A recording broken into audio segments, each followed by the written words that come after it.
Hi everyone, and welcome to In Deep Geek Live. Today we are talking about House Stark, the key house, really. I think it's fair to say all the way through. That's who we're introduced to at the very beginning, and those are the characters that we emote with the most all the way through the story. And I've got a fantastic guest on today. You may well know her already from other places. Some of you, it may be the first time you've seen her. It's certainly her first time on this live stream. Sam, do you want to say hi? Hello, everybody. I'm Samantha. I'm contributing writer to WatchersOnTheWall.com. I'm also co-host of their official podcast, which is the Night's Cast. And I could not be more thrilled to be on with Robert. You've been kind enough to be on the Night's Cast twice, and it was an absolutely fantastic time. So I only hope that I can, reach the same high bar as being a guest on your program. And I'm excited to talk House Stark as well. Well, it delights to have you on. Yeah, I've been over on, for those people who don't know, Watchers on the Wall is probably the central sort of online hub for so much of the Game of Thrones community, and their podcast, The Night's Cast. It's been going for a while now. I can't remember, a few months, is it now? Since September of last year. September, so, yeah. So a good half year. I've been on a couple of times and it's really good. So please do go and check that out, guys, if you haven't done that already. So today, as I say, we're going to talk about House Stark. We want to talk about the history of House Stark, the present, and also a little bit about what the future might be, not just in season 8, but also in the books, what might be coming up over the last 2 books. We had a couple of super chats through already, as would normally here. Then I'm going to be focusing a lot on the questions from my patrons over on Patreon. They've said put a whole load of really good questions to us that we'll be working our way through. If there's any more super chats, we'll definitely get to them straight away, and we'll get to as many comments and questions as we can in the chat as we go through. But first of all, just to pick up on those super chats, Maura Lee, thank you so much. I really appreciate a very generous super chat before we began, saying, in honor of Lord Ned Stark and the Stark Kings of old, looking forward to your videos on Bloodraven and Season 8, as well as your future videos on Lord of the Rings. Yes, I'm probably going to branch out to do a few Lord of the Rings videos after Season 8 as well. And just asking when I will be doing a Traveller's Guide to Braavos in a couple of weeks. The Traveller's Guide, I took a couple of weeks off of it when I was off on holiday. Traveller's Guide will be returning tomorrow, a little bit more on Dragonstone. We're going to sneak our way up to Skagos and maybe Hardhome, but then go across to Essos, and we're going to spend a few weeks in Braavos. Andrew K says, House Stark has many secrets and a dark past. Bale the Bard, Night's King, Brandon Ice Eyes, and so on. Much more going on with the Starks and their current honourable status. I would agree with that. I think we'll probably dig into a few of those things as we go through. We've got Arya Stark. Wednesday was my birthday. Happy birthday. I wish you could have joined me and my friends at dinner. Well, as long as you had a good time, thank you. And I'm delighted that you're here today. And happy birthday, as I say. And Jack Hurst, imagine Thursday nights without an In Deep Geek live stream. No, thank you. Love you, Robert. Thank you, Jack. I really appreciate that. So let's get into this straight away. We've got a question, first of all, from Sarah O'Connor. Talking about Sansa, we've got a few questions about Sansa because I did a video on Sansa a few days ago. What similarities or differences would you draw between Sansa's approach to northern politics and her grandfather's? I'm starting to get the sense from where her arc is going that he would approve. So I'll put this one to you, first of all, Sam. Do you think that there's much of a sort of a link between the two? We're talking here Rickard Stark, Ned's father, who was doing a lot of politicking before Robert's Rebellion. Do you think there's a kind of a link between the two? I think that there could be. And it's interesting that when I looked at this question at first, I did think Rickard, because we are talking House Stark, of course. But for just a half second, I thought, does this person mean her Tully grandfather? Does she mean Hoster Tully? But again, since we're talking House Stark, that's interesting because Rickard Stark, he was arranging to marry his kids off to Southern figures and stuff rather than keeping the marriages in the North. And we know that, what was it? Lady Barbary, Lady Dustin was not happy about that. And so it's kind of interesting, I guess. Sansa always had wanted to go south and to be, a Southern lady and see King's Landing and whatnot. I don't know that I really see many similarities yet in between her approach to ruling in Rickard's, only because we haven't seen a whole lot, I suppose, of what Sansa's doing in the North, aside from just preparing, to fight the army of the dead. And I don't know that could really be considered political, and it's more of a way to just survive. So I think that's interesting. I think that there is potential for that to come out more, but I don't know how much I see it at the moment. But I don't know, Robert, what do you think? Well, I find this fascinating because this is clearly based on show Sansa, because book Sansa, she's still over in Right. the Eyrie. So show Sansa has been very much moving towards becoming this kind of figurehead for the Starks.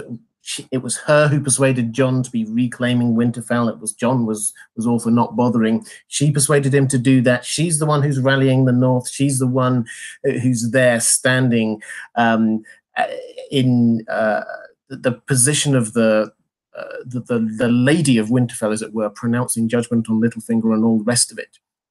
So she is taking on that role of the leader in the North, which is very much there. Where I see Rickard, he was doing politicking, and we do not know exactly what his motivation was. He was clearly building up alliances. Sansa clearly is building up a sort of an alliance with the Vale. The question is what Rickard was doing. Now, I think what he was wanting to do was just defend himself, but also potentially move towards the idea of the North being independent in the long term. I think Sansa may well be wanting to do that, but I think it's too soon, as you said, to say that yes, it's exactly the same kind of idea. The fact is that she is focused, as everybody up there has to be, 100% on the fact that the army of the dead is coming in. So I think I'd agree with you. It's too early to say, but I do like this idea that there might be some kind of symmetry there as this kind of politicking leader in the North, whereas historically the North didn't do huge amounts of that. They mostly kept themselves to themselves, whereas Sansa is much more likely to be looking south, to be striking some political arrangements, sort of alliances and things like that. Sure. Yeah, absolutely. So still thinking about Sansa, this is quite a specific question. Jack Hurst, thank you for the super chat, but also you left a question on Patreon saying, if Sansa is the only Stark to survive, which is possible, and I think I'll come to you with that as a starter. Do you think she will be? The logic that I have for this is that obviously a lot of Starks have died already. We're left with 4. Jon, who's perhaps not really a Stark. Mm-hmm. You get Bran, who is effectively being sucked up into the Weirwood network. Arya, who is she really going to stay around and be a lady at Winterfell? I don't think so. So you're really just left with Sansa. If she marries, does that mean that the Stark name will die out? So I'll put that's a kind of a 2-part question for you, really. Do you think that she will be the only Stark to survive? And does that mean it's the end of House Stark? So as far as whether or not I think she's going to be the only Stark to survive, I think that there's a good chance that she's going to be the only Stark left in Westeros. And I say that only because I have this little dream that's near and dear to my heart that Arya is still going to survive. But once she sees that Sansa has survived and made a happy life for herself, and she's going to live happily ever after, Arya sets off in this Alyssa Farman-esque adventure off to find out what's west of Westeros in her own, version of the Sun Chaser. But that's just me. I think probably what's more likely is that yes, Sansa probably will end up being the only surviving Stark. If she marries, yes, I guess technically that means that the Stark line would die out, but it's not always. We've seen this in Westeros where, Cersei married a Baratheon, but no one ever calls her Cersei Baratheon. Everyone calls her Cersei Lannister. She still has retained, her own sense of self and everything. I guess, her children would have her husband's last name. But that doesn't necessarily, I don't think, mean that the Stark line is going to be gone. Sansa's really realized the importance of family and the importance of being a Stark and everything. And I don't know. I don't don't see it dying out in that sense. But I don't know. There's also a chance that Sansa's going to die as well. I think the chances is a lot smaller. I think so. I know. The chances, I think, of that are much more slim. But I also think that the chances are pretty good that Sansa is actually not, she's going to survive and she's actually not going to marry, or at least not by the end of the series. So. Yeah, I mean, in my video, I drew out a couple of sort of historical parallels, which kind of work against each other, but I think they're both quite interesting ones. The first is this idea of Sansa as Elizabeth I, the Queen Elizabeth I of England, who she was known as the Virgin Queen. She never married. And she was this kind of, after huge amounts of ructions, she kind of brought the country together and gave it this really solid base. And there are lots of kind of similarities there. Elizabeth I had very red hair, as Sansa does as well, so there's a physical similarity too.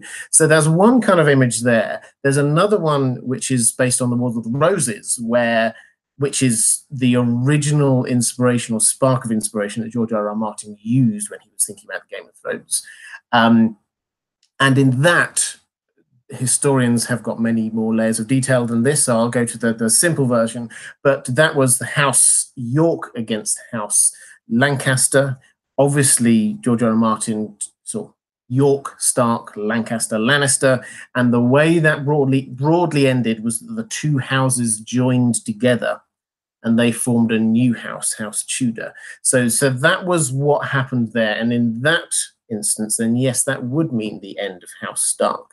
And I kind of think that might work in a way because House Stark was set up pretty much around the time of the First Long Night.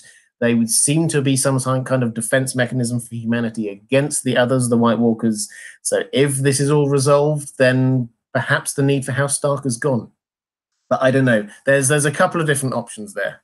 That completely makes sense because like you said, the Starks kind of began as a house. I mean, we think that they were around, before that, but, their start as a house really kind of coincided with the First Long Night and the wall going up and everything. So yeah, it's possible that, it's kind of like out with the old, in with the new in every sense of the word in Westeros now. I will be honest, I don't know if this has come up as a question yet or if it will, but I really hope that Sansa and Tyrion do not end up staying married or getting remarried or anything. I know that it probably would make sense, but on a personal level, I just don't care for the idea. I think that's fair enough. I kind of like it. I have to say that's just me. I love the kind of idea of these things coming full circle. So many of the stories are going to come full circle, and I love the fact that she rejected him all that time ago, hated him and didn't want to be with him. And then it becomes very clear in the book, she's starting to realize, actually, you know what? He wasn't that bad. Compared to all the other people that have been in her life, actually, he was okay. And so now she might finally be in a position to look beyond physical appearance. But I don't know. Yeah. That's just my take.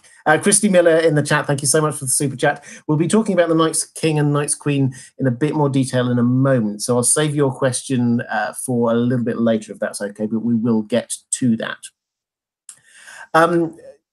Something else about what else did we have about Sansa? So Maura Lee, thank you so much, was asking on Patreon whether we see her having a similar story arc in the books. We've already covered the issue about her and Tyrion, whether they get married or not. But in terms of whether her story arc will be the same in the books, as I said, she was in the books. She was last seen over in the Eyrie, and there was a clear difference that.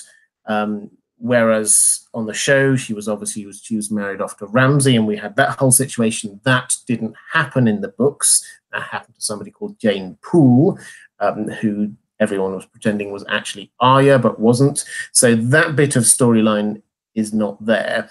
My general take, I'll come to you, Sam, in a second. My general take is that Sansa's story arc is going to be roughly the same. There will be differences, but it's going to leave her in roughly the same position at this point in the in the books as she is on the show. I think she will end up heading back up to the north, and I think she will end up being Lady of Winterfell. But what do you think?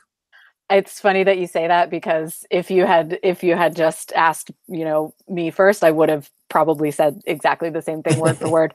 I mean, we all know at this point not to believe in happy endings for anyone, and we know that her betrothal to Harry the heir in the area is not going to be, it's either not going to happen, or it's going to happen and it's not going to have the greatest outcome.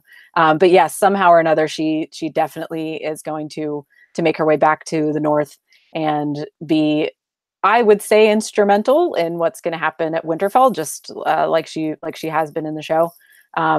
So yeah, I mean, for what it's worth, I'm pulling for Sansa to be queen in the north in the books and the show. So yeah, same here. I have to say, I think that she has grown so much from where she was to start with, that I don't want lots of people to be having happy endings, because I don't think that's what it is. But if anyone deserves some kind of, at least not sad ending, at least not terrible, I think it's Sansa. So I think I want her to have something. And the direwolf name issue comes back again, is that we get all of the Starks, their fate seems to be tied in with their direwolf names in some way. Jon dying and come back, his direwolf's name is Ghost. We get Rickon, who's got this long, complicated story that certainly on the show appears not to amount to much in the end. His dog was called Shaggy Dog, like a Shaggy Dog story. So there do seem to be linked across, and it makes sense, therefore, if Lady for Sansa does then link across to her ending up as a lady, but not just a lady who, because she's married to somebody else, which is how she thought it was going to be, but a lady in her own right. Yep, exactly. Yeah. Bruce Wayne, we have Batman in the chat. Hi, thank you for the super chat. Also had a couple there saying, what do you think Jon and Dany's fate is in the show? And also wanted to say, you're the man. Keep it up. Thank you so much. And if Batman says you're the man, you are the man. So thank you. What do you think? Let's just do this one quickly. I'm wanting to stay largely on the Starks, although we've got Jon here, of course, who is very, well, half Stark, let's say. So what do you think? What's your sort of headline prediction on Jon and Dany in terms of their fate on the show?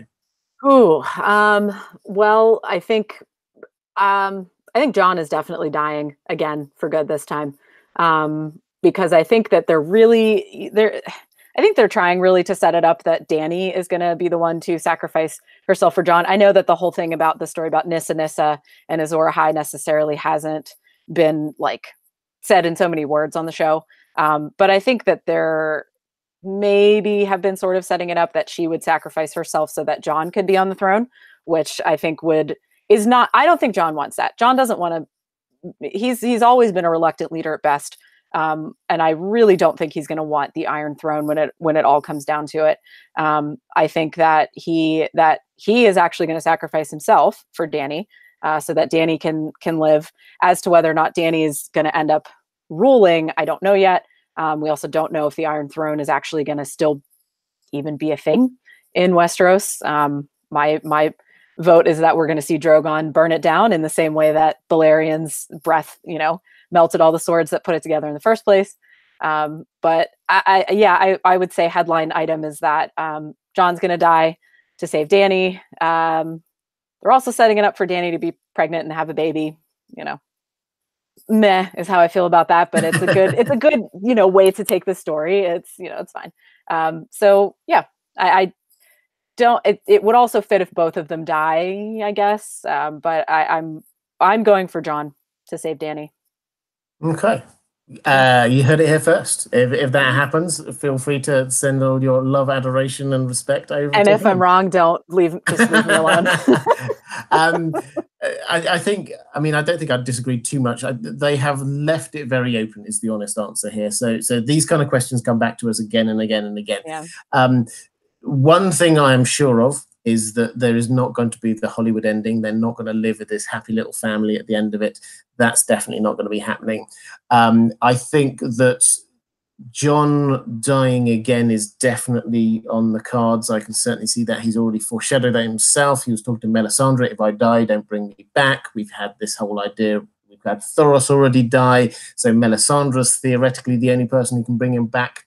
Is she going to be around? He's already told her not to bring him back. I don't know. So I think that's quite hard. I certainly can't see Dany and the dragons ruling from the Iron Throne in the future, which seems to imply to me that they probably not going to go. I foresee tragedy, I have to say, and I don't know the exact way that this tragedy's going to pan out.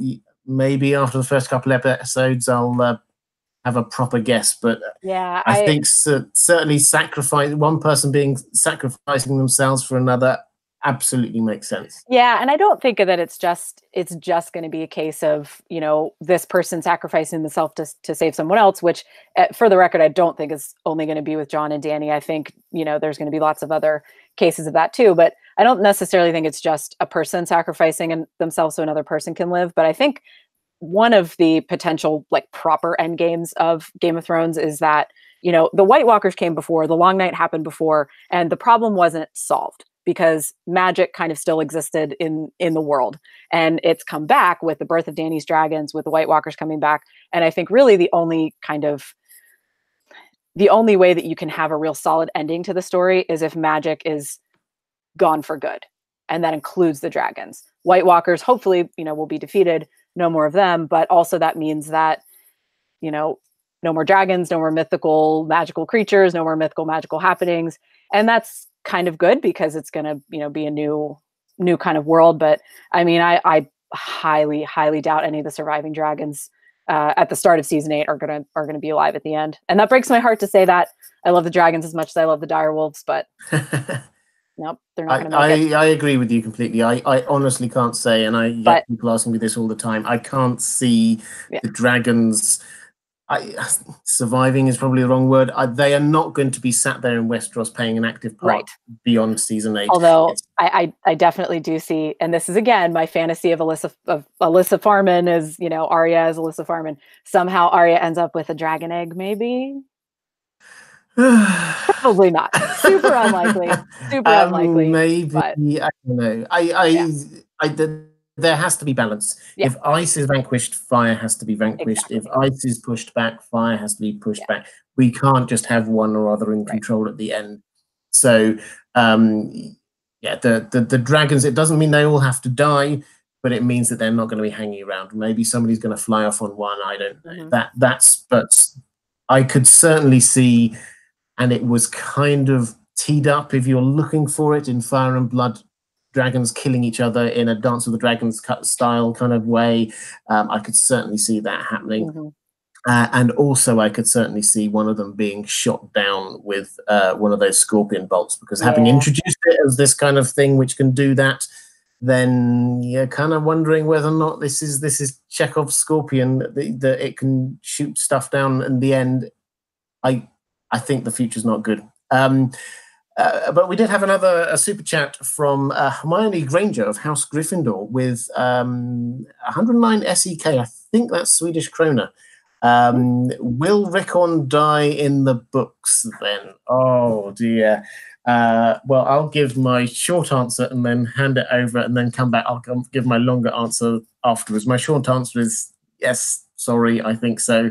Sam, what do you think?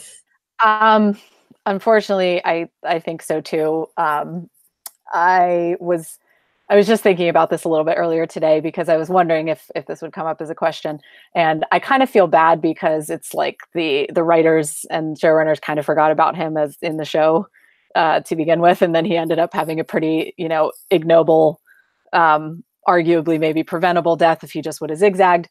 But I agree with you in that I don't see him surviving the books either. I think tragedy will befall him before he can get back to Winterfell. So yeah. So in the books, he's on the Isle of Skagos. with the going feral unicorn, with the with the horny goats is the that's horny goats. the party line we have here. Yeah. That he's over there. Davos is looking for him, so that's a completely different storyline that's going on over there. I suspect Davos or someone else will find him and will bring him back in. He may well make it as far as the battle for Winterfell, but I don't think he's going to make it much further than that. It's going to be a whether he's going to get captured and it'll be the same sort of end. I doubt it'll be the exact same end, but yeah, I think his story is going to be a long, complicated one. It's going to take people like Davos way out of their way, but it's all going to end for nothing. And that's really sad because there's every hint that he was possibly even a stronger greenseer than Bran. But no, I think he will die. Sorry. Yeah. Should we move on to talk about the Night King / the Night's King? And the way into this is a few people have been asking about this link between the Starks and the Night's King. So John Lamb on Patreon asks, is the Night King a Stark, as Old Man told us, by the name of Bran? Could it be possible the 13th commander of the Night's Watch was a Stark who fell in love with the Night Queen? And then he's trying to get back to the crypts of Winterfell, returning to free his love. Or Christy Miller, this was the super chat that I mentioned earlier, asked whether the Night's Queen could have been a Stark or a close relative. So what I'll do is I'll start by just, for those who haven't read the books, the brief difference. So on the show, we know the Night King. The Night King appears to be this character who was the first White Walker and is their leader. That's what we have about him. In the books, we have this legend from thousands of years ago, maybe 8,000 nearly years ago, of the 13th Lord Commander of the Night's Watch, who fell in love with this woman who sounds, from the description, very much like a female other, bright blue eyes, pale skin, and very ethereal and all the rest of it. And then they hook up and basically turn to evil and hand over babies to the others, and there's a huge battle and they're defeated. That's the legend of the Night's King and the Night's Queen. So the question at the top of this is, do you think that either of those characters or any of those characters are Starks? I mean, I think there's a very good chance, definitely the Night's King. Because, and we know Old Nan says to Bran when she's telling him the story, oh, maybe he lived in this very room, maybe his name was also Brandon. I mean, there's not really any evidence for that necessarily. I think she's just using the opportunity to kind of send a shiver down his spine a little bit, because the whole thing about this 13th Lord Commander was that his name was banished from all of the records, and it was never to be spoken again. But the Starks have long had a connection to the Night's Watch. There's been tons of Starks that have served in it, and there's also a really interesting theory that the others, the White Walkers, I guess, if we're talking about the show, are Starks, and that they are even maybe coming for Winterfell because they're trying to come home. The Army of the Dead, that is, they're making their way there because they have a connection to it. Joe Magician, who's Matt, one of our other contributors and watchers on the wall, and you guys probably, a lot of viewers probably know his videos and such as well. He did a really interesting, I think he did a video essay, like a YouTube video about the connection possibly between the Starks and the others, and that the others might be Starks and why their reasons are for coming to Winterfell. And it's pretty fascinating. But yeah, I mean, I think the chances are incredibly high that either definitely the Night's King, the Night's Queen, I'm less sure about being a Stark, but I think definitely the Night's King is a possibility. Yeah. So I think in terms of the books, the Night's Queen, I'd agree, was some sort of other. How that works, we don't know, but it's a legend, and these things we shouldn't take literally true. The Night's King makes sense if they're a Stark. The Starks often send people up there. Many Lords Commander of the Night's Watch were Starks, so it makes sense. And it also adds a degree of pathos to the story because it was the Starks who were leading, along with the King Beyond the Wall, who were leading the fight against the Night's King. So that kind of brother against brother thing is quite strong there. And in terms of the show, I suspect that they may not actually give us this level of detail. They may not go there. They may just sort of say, hey, they're just killing machines. Doesn't matter who this person was. He was one of the first men, and that's it. So I suspect they may not tell us. But the extra lore and information that they've given us, everything seems to imply that it makes sense for it to be a Stark, to be honest. It works that this was a first man Greenseer, a sort of like Bran that we have. The Night King's powers seem to be kind of like an ice version of Bran's powers in a way, a deathy, undeathy kind of ice version of what Bran can do. So there's a sort of a symmetry there. That kind of works out. So yeah, I think the answer is yes, probably, but we haven't got, and on the show, I don't think they'll give us the detail. In the books, the Night's King is such a legend that I don't think we need to dig too far into the detail on that, in my view. And I agree with you that in the show, they probably won't get that granular. I mean, I don't know. We might see another similar flashback like when Bran had when he saw the creation of the first White Walker, which also is not something that happens in the books. We don't we don't get that kind of glimpse, but we may see that. We may see, Bran traveling even further back and, following this person's story a bit. And, it shows us that it was a Stark. I don't think anyone would be surprised by that. But with only 6 episodes to go in the final season, I don't know that that's something that they maybe want to, get into. Like you said, it just may be that they're just evil killing machines or death, or however it was that Dave and Dan described them in that recent interview. Yeah, we'll come up. We've got a specific question about that in just one moment, so we'll get onto that.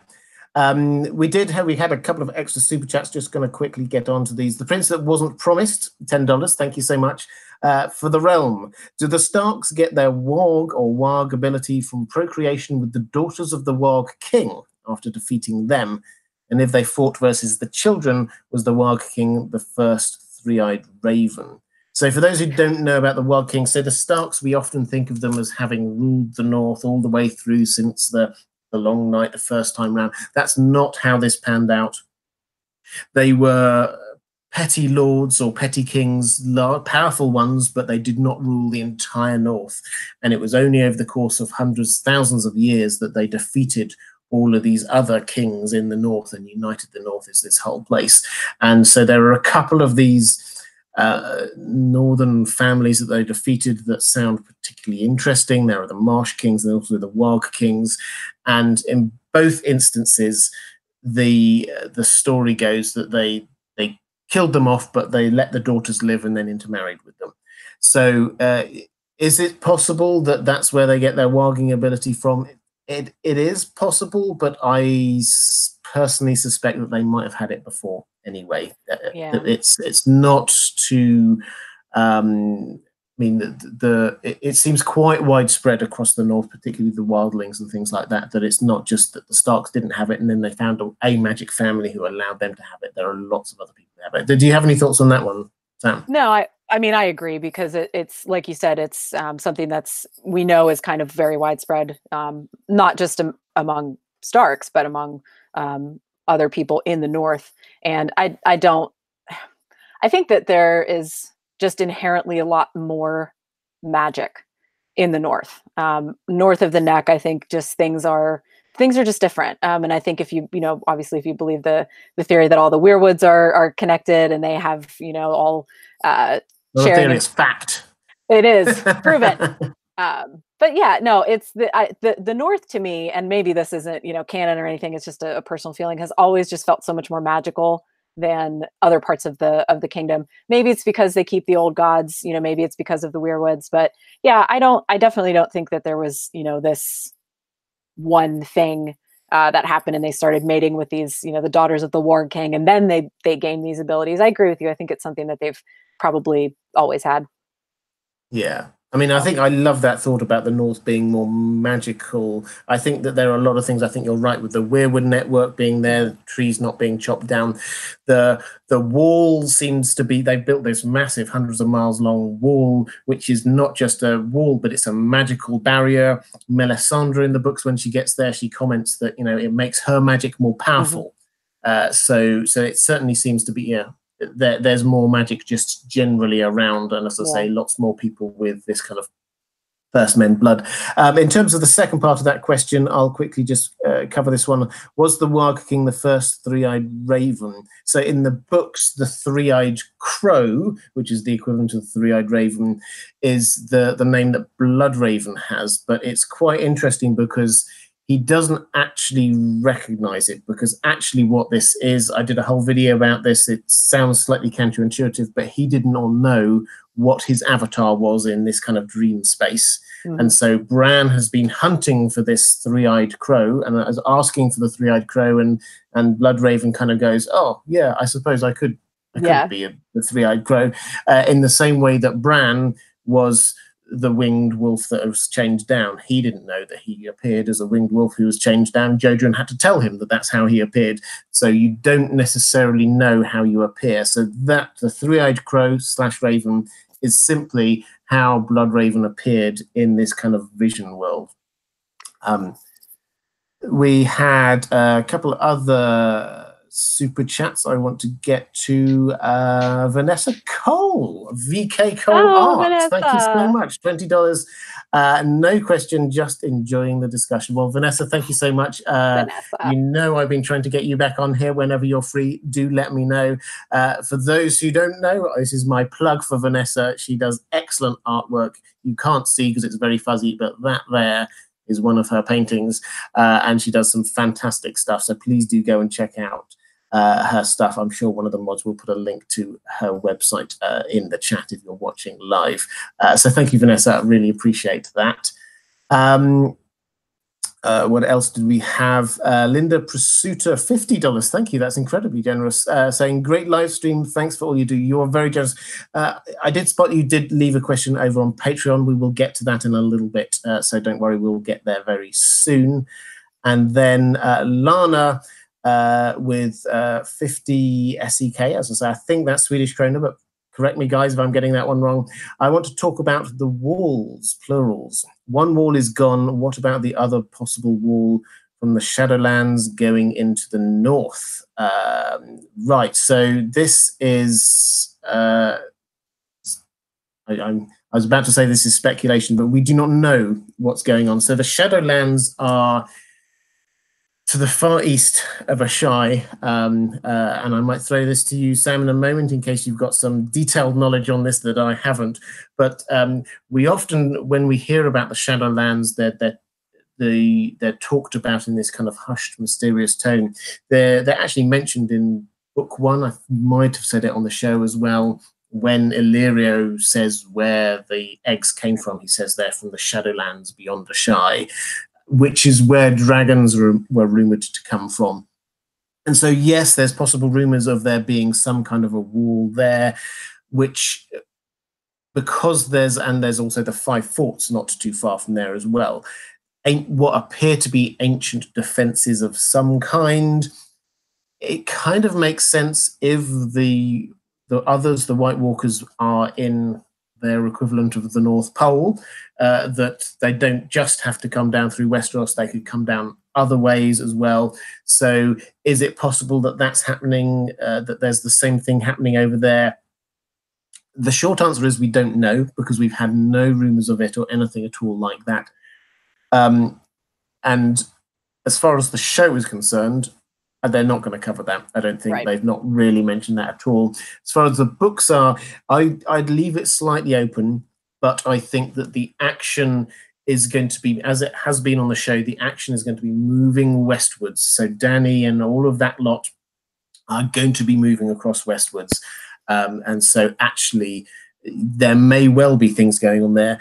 The White Walkers, the others, may well be encroaching over there as well to the far east, but I think we simply will not know. For the sake of the narrative, I suspect George R. R. Martin is going to be focusing still very much on Westeros. But did you have any extra thoughts on that one?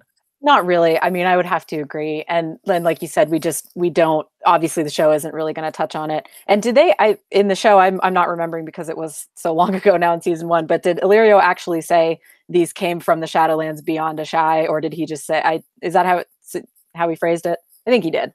I think he did, yeah. But that's literally the only mention that we have of it. I've always been really fascinated by Asshai, and I would love for there to be more known about it because it's so mysterious. And like you said, if there's one thing that I've always thought is kind of interesting, like you said, if the White Walkers are coming from kind of the North Pole of, the known world, obviously it's not only down into Westeros that they could come, they could also come down into Asshai. And since Asshai is just such an odd place, like the water is black there, or like really, at night it has this like green phosphorus to it. There's no children there. People always go around wearing masks. The air is really weird. I've just always wondered, like, if during the original Long Night, we were able to, or we, like I live in Westeros was able to, repel the White Walkers on that side of it, in Westeros. Maybe something different happened in Essos and something different happened in Asshai, and they didn't necessarily, take over. But Asshai is also a land that's full of, shadowbinders and blood magic practitioners and sorcerers and everything. I don't know if maybe somehow they kind of sort of stopped the threat, but it then turned everything kind of into this, I don't know, bizarro kind of version of like I said, the air is weird and the water is weird and everything's just weird about it. I don't know if maybe the two kind of clashing types of magic had something to do with that, but just pure speculation on my part. Yeah, quite possibly. And I think it's fair to say that the magic over towards the east, towards Asshai, is a different kind of magic that you see when we're talking about the north having lots of magic. Mm-hmm. So the defenses, the magical defenses, would be different to what they would be in Westeros. Yeah. Did spot, just as we're going through, interesting little question here in the chat from Stay York. I'm probably mispronouncing that. George said that Jon is a fire white. His heart doesn't beat, blood doesn't run through his veins. How in the Seven Hells is he going to get his aunt pregnant? Which is a great question. It's a lot of people have sort of asked this just in passing, so I thought actually it's probably quite useful just to spend a moment on this. So that comes from an interview he gave with, I can't remember who it was now, it's some good magazine that it was like a proper interview. And he didn't actually, and this is quite a techie distinction, but it's, I think, quite an important one. He didn't say that Jon is a fire white. He said that Beric Dondarrion was a fire white, because in the books, Jon has died. He's not come back yet. Now, what he said was that what happened to Beric when he was like losing the blood not running through his veins and all the rest of it, that's absolutely true. He said that was foreshadowing for Jon. It doesn't necessarily mean that is exactly what's going to happen to Jon. My take, I think I was talking about this last week as well, my take is that it's going to be slightly different. His resurrection is going to be slightly different to how it happened with Beric. I think that his spirit soul is going to go into Ghost. He's going to warg into Ghost, and that's how he's going to stay alive. And then he's going to get called back. There's and at some point I might do a video on this. If you ever read the Farseer novels by Robin Hobb that George R. R. Martin is a huge fan of, something very, very similar happens in that. And I think that's what we're likely to be seeing there. So I don't think it's going to be exactly the same. We have got fire whites, we have got ice whites, and I think Jon is going to be a weirdy Jon White. I think he's going to be an exception on his own. But what do you think on that? I love a weirdy Jon White. I love that. It's funny that this came up, and I mean, I'm not that surprised that it did, because it's has come up a couple of times. I got into a Twitter discussion with some people, I don't know, a couple of weeks ago about this exact same thing, and the question of, how you know, he would do the deed, and how, you know, Dany might get pregnant. But yeah, my assertion is absolutely that, first of all, Melisandre's magic, whether it's, you know, obviously it's happened on the show, and I think it's still going to be in the books, that she's the one that brings him back. Melisandre's magic is different than Thoros. Thoros kind of gets lucky, and it's not that he doesn't have the kind of magic required to bring someone back from the dead. But Melisandre's is stronger. It's different. She's at the wall, and you know, we mentioned it. She says that her magic is stronger at the wall. And so I agree with you that, first of all, when he comes back, it's not going to be quite the same. And I am fully on board with the Jon wargs into ghost at the moment of his death, and then his soul is kind of kept nice and normal, as normal as a soul could be when it's, you know, warged into a wolf. But I'm still thinking that, like, one of the first prologue chapters in the Winds of Winter is going to be Jon in ghost, like maybe even, you know, seeing his own dead body laying there. So yeah, I agree with you that it's not going to quite be the same. Jon's going to come back different for sure, but not in that way. So long story short, he's still going to be able to get it on.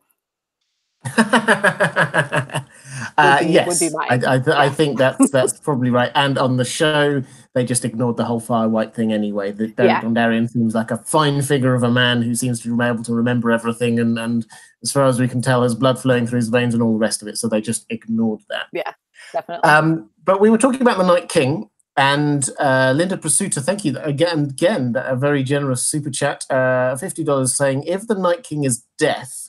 And we'll get on to that question in a moment, because there's an exact quote on that, and we've got a question about that. But do you think, and this is a link across to what we were talking about a moment ago, do you think he might be able to control anyone brought back from death? So his powers seem to be that if there's a dead thing, if it's a dead human, or if it's a dead polar bear, or a dead horse, or a dead whatever, he seems to be able to raise it up. Dead dragon, raise it up, control it. Can he do that with other types of people brought back from the death? I mean, I'll put my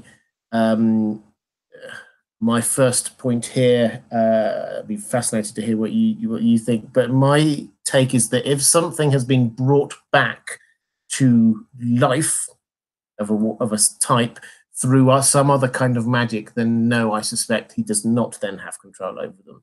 So, for example, Jon, I do not think he will, nor Beric, Lady Stoneheart, nor all of this is the other type of whites. I like to call them science whites. Qyburn's projects down there, where he using his science to produce Robert Strong, Zombie Mountain, all the rest of it. I think if they've been brought back with other kinds of magic, I think that means the Night King probably doesn't have control of them, because they're no longer dead. Yeah, I agree 100%. And Robert, you were just full of like just fun little like Whitey John and science whites, like Qyburn's little science experiments. I love it. Yeah, one thing that's always been interesting to me is that I do wonder if, because we know that in the North, the Starks, we know that the Starks do it. We assume other northern houses do too, but they specifically, and especially Beyond the Wall, they burn their dead. Well, I guess the Starks don't burn all of them, you know, the ones that end up in the crypts, which is another very interesting thing that might come up in season 8, but I digress. But yeah, the burning of the dead specifically so that the dead don't come back as whites or White Walkers or what have you. I wonder if, like it's mentioned, you know, anybody who's died can be brought back, and you know, again, just keeping aside the, you know, the science whites and Beric and everything else.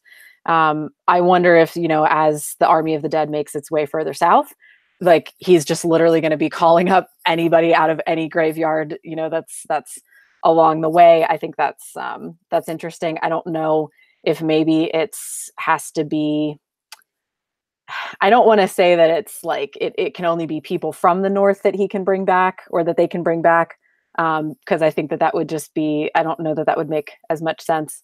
But yeah, it's an interesting question as to whether or not, like, just because someone or something is dead, can they be brought back?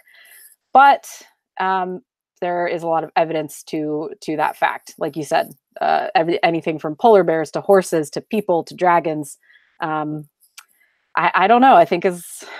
Honestly, I think as long as they're dead, it's fair game, which is scary to think of, but. Agreed, and I think we will come back to this point in just a moment. Sanrixian, thank you so much for the super chat, saying, excited to meet you at Con of Thrones, Robert. Hi, Sam, are you going? Super enjoying the discussion, thank you. So, Sam, are you going to Con of Thrones? I am going to be at Con of Thrones, and I think we're going to do a live episode of the Night's Cast there, and I think I'll probably be on, I don't know, 10 or 12 panels. Wow, excellent. Probably not 10 or 12, but I'll be on a couple. Super impressive. Sanrixian, I shall also be there. I'd love to meet you too. Sanrixian, for those who do not know, is another one of the talented artists in our community.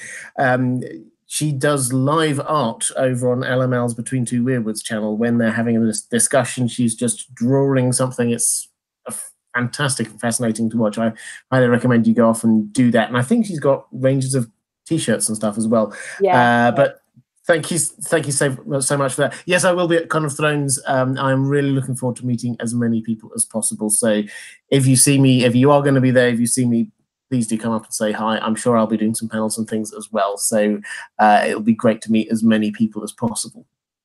We kind of skirted around this issue about the Night King being death.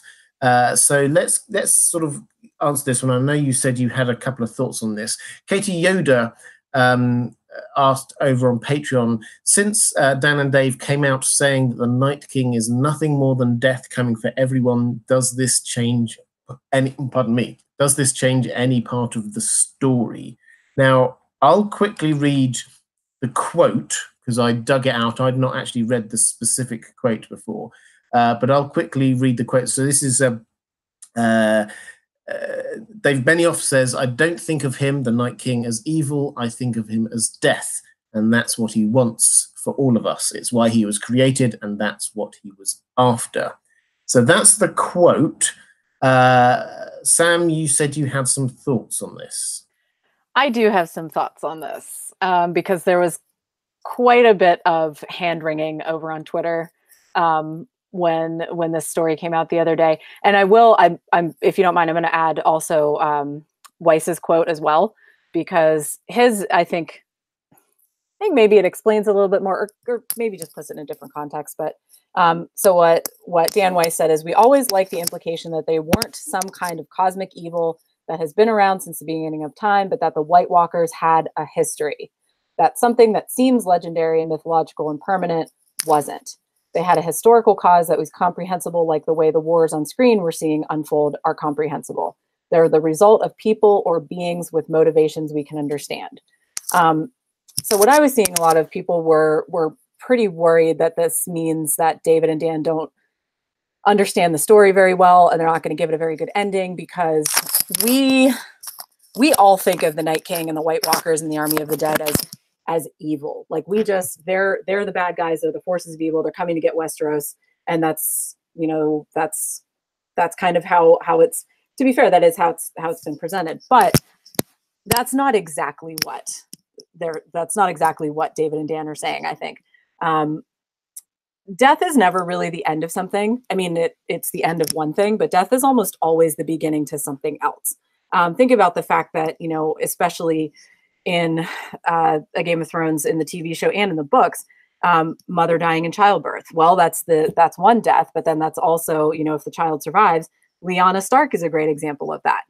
Death is not always the ending of something. Death can also kind of be the beginning of something. And I think it would really make sense to kind of fold that in to the story.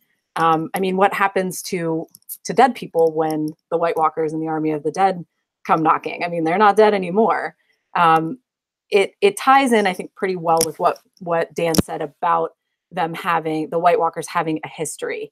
I think it makes it less compelling if they're just these mindless zombies that are evil and they want to, end all human life in Westeros. Like, death is a step in whatever story the White Walkers have and whatever story they're trying to finish. The death of all the normal human living people in Westeros is a step that they need to take in order to finish their own story.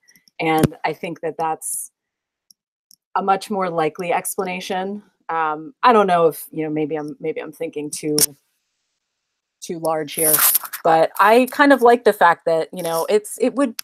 I mean, I guess you could say it at its core that this is a story of good and evil, but there's also so much gray in there. George R. R. Martin loves gray characters and gray stories and morally gray things, and this is, this is just par for the course, honestly. It is, and I think that yeah, this is a useful correction from them. That they're trying to say that this isn't just him being pure evil. There's some reason for it. There's something coming out here, and it's actually going down this route of the White Walkers as weapons, which seems to be what they're trying to put across. That's what Bran seemed to discover when he went back and had a look, that they are weapons against humanity. So I think it has quite big implications. I think isn't as simple as you say. It's not as simplistic as they are just death, but I think the implications are that they are not going to be given this hugely complicated backstory about all of they're looking for the Night's Queen, or they're seeking some sort of great injustice, a new pact, or anything like that. That they are weapons that are perhaps not going to be as well rounded as they will be in the books. I mean, most things are more rounded in the books, obviously, because there's more chance for that to happen. But I think so that for me is the implication, that there's a sort of an extra layer there, that they're just trying to show us this is where they're going with it rather than anything else. Yeah. And I'm noticing in the chat, some people were saying, I'm so sorry if there was something going on with my mic. Let me know if it's still happening. Robert, do I sound okay? It's all fine now. Don't okay. You worry. There's some sort of clicking going on. I don't know what I was doing.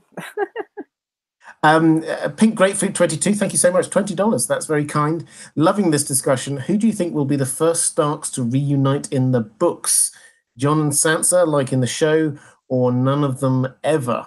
I think there's a good chance it might be Jon and Sansa, actually. I think that Bran is obviously up in the Bloodraven's cave, and I think he will come back down south, but I think that'll take a little while. Arya is still not all of the way through what she needs to be doing over in Braavos, so that will take a little while. However, clearly there are already the maneuverings happening with the battles from Winterfell and the North Remembers and all the rest of it, and I think that is where Littlefinger will start his power grab in the North, and he will bring Sansa with him, and everybody will think that they can play Jon. So I think that already Stannis was trying to reunite Jon with what he thought was Arya, Jane Poole, who we mentioned a moment ago, so that's going on there, but I think that Sansa will be coming back, and it's likely either that wildcard Rickon. He might suddenly emerge in here with if Davos does find him and does bring him back, then I could certainly see him going up, Stannis directing him off to go and find Jon, so perhaps that might be it. But did you have any other thoughts on that one? No, that makes complete sense, because even proximity wise, Jon and Sansa are both the ones who are physically closest to Winterfell and to a possible reunion there. Like you mentioned, Arya's still off in Braavos, and my suspicion is that in the books, her arc in Braavos is going to continue still quite a bit longer before she makes her way back to Westeros. And Rickon, I mean, sorry, man, but I don't think he's like we talked about. He might make it back, but I think ill fortune will befall him before he actually sets foot through the gate of Winterfell again. And yeah, Bran is going to be in the North, beyond the Wall for a good bit longer. So yeah, Jon and Sansa, I think, are definitely the two who have the highest chance of reuniting first. Yeah, so I think that the issue there, Jon's story is going to be largely the same, but the issue is what's going to be happening with Sansa, and I think that probably she is soon going to be heading off up north. There's a little bit of extra story going on there, whether she's going to be marrying a guy called Harry Harding. That's something that's completely book only. But I digress. My guess is yes, Sansa and Jon. Richard Hopper, $10. Thank you so much. In the show, who will die first, the Night King or Cersei, and why? I think that the Night King will be dealt with first. Probably they're going to go down the route of him having to be killed or ended, or his unlife ended, or something along those lines. I think that we're this is going to sound like a slightly roundabout way of saying this. When George R. R. Martin talks about the ending for the books, he talks a lot about, we often use the B word that I try and make myself never say because I think it's overused, but he talks a lot about his love for the scouring of the Shire, the penultimate chapter of The Lord of the Rings, which wasn't in the films, but he says that he thinks it's a fantastic bit of literature and a great way of ending things off, which broadly speaking is the hobbits coming back to the Shire, finding out things aren't as great as they were, using what abilities and strengths they've already got, and returning things to as close as they possibly could.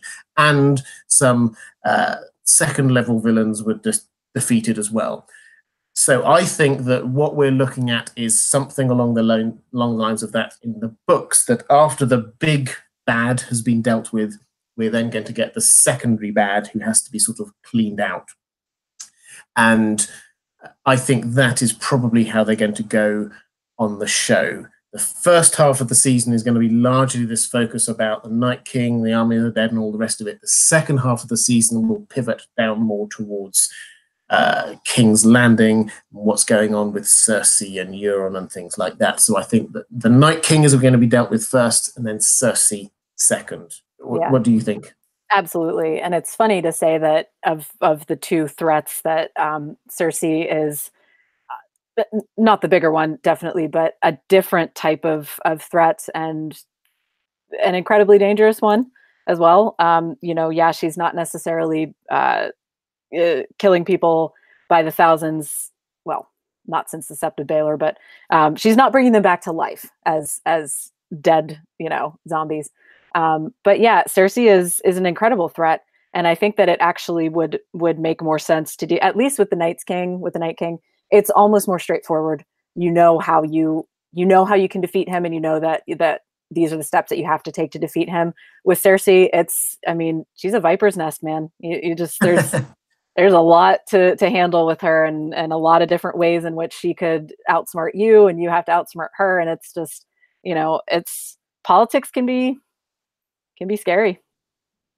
So. Yeah, absolutely. And I think in the books, you add in Euron in the mix. He's less of a crazy person on the show, but in the books, then he's going to be a massive threat as well. Lana with 200 SEK. I don't know how much that is in my money, but that sounds like a lot. So thank you so much. Targaryens have done incest and have healthy babies. When Dany tried to create a child with a not Targaryen, it became not healthy. So what if Targaryens only can do healthy babies only by incest? Well, there's a lot in there. I think the first thing that I would say is that the Targaryens have plenty of unhealthy babies. If you go back through Fire and Blood and other things we know about, they have lots of unhealthy babies when they're having babies with other Targaryens. It's not that they suddenly magically have great babies if they're having incest babies. What would your take be on that? Yeah, I think it's a combination of, first of all, you're absolutely right. If you read Fire and Blood, there's many documented instances of Targaryen babies being born with, stubby wings or tails, or they have scales, or they're, eyeless, or something, just all kinds of crazy stuff. So no, it's not that incest in terms of healthy baby, it doesn't go unpunished in that sense. Like, they definitely still are affected by it. As to, why Dany had that bad luck with Rhaego, I think part of it is still the blood magic that Mirri Maz Duur performed, but also it just could have been bad luck. Women have healthy pregnancies all the time that end with not so great results. I certainly don't think that it is to suggest that Targaryens are they can only have healthy babies when they marry each other. I don't think that's the case at all. So. Yeah, I think that's a really important point, is that it's entirely, this is a magical world, so we have to accept that Mirri Maz Duur was doing some pretty dark magic and Dany did go into the tent when she was told not to, and there was a whole load of stuff going on there. So maybe there was some magical thing which made that happen. But as you said, at the time and still today, you can have people who have perfectly healthy looking pregnancies and then suddenly something goes wrong. I think that, it's not that the Targaryens, if they're having incest babies, if that's what we're going to call them, they're magically better.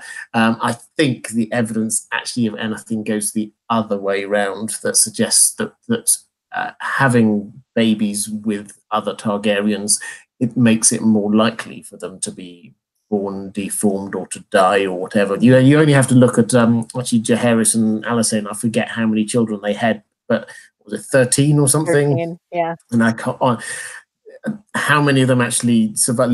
Loads of them didn't survive very well. If you look at Aerys the Mad King and Rhaella, they had a whole string of terrible miscarriages and babies dying at birth and things like that. So it's not good. Don't do incest, kids. Don't do incest.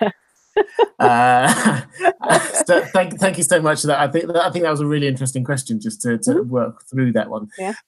Dakota Stanton, $100. Wow. Thank you. That's amazing. Can't listen live, but I have a theory that the children used to make the first White Walker in the show. The man that the children used to make the first White Walker in the show is a Stark.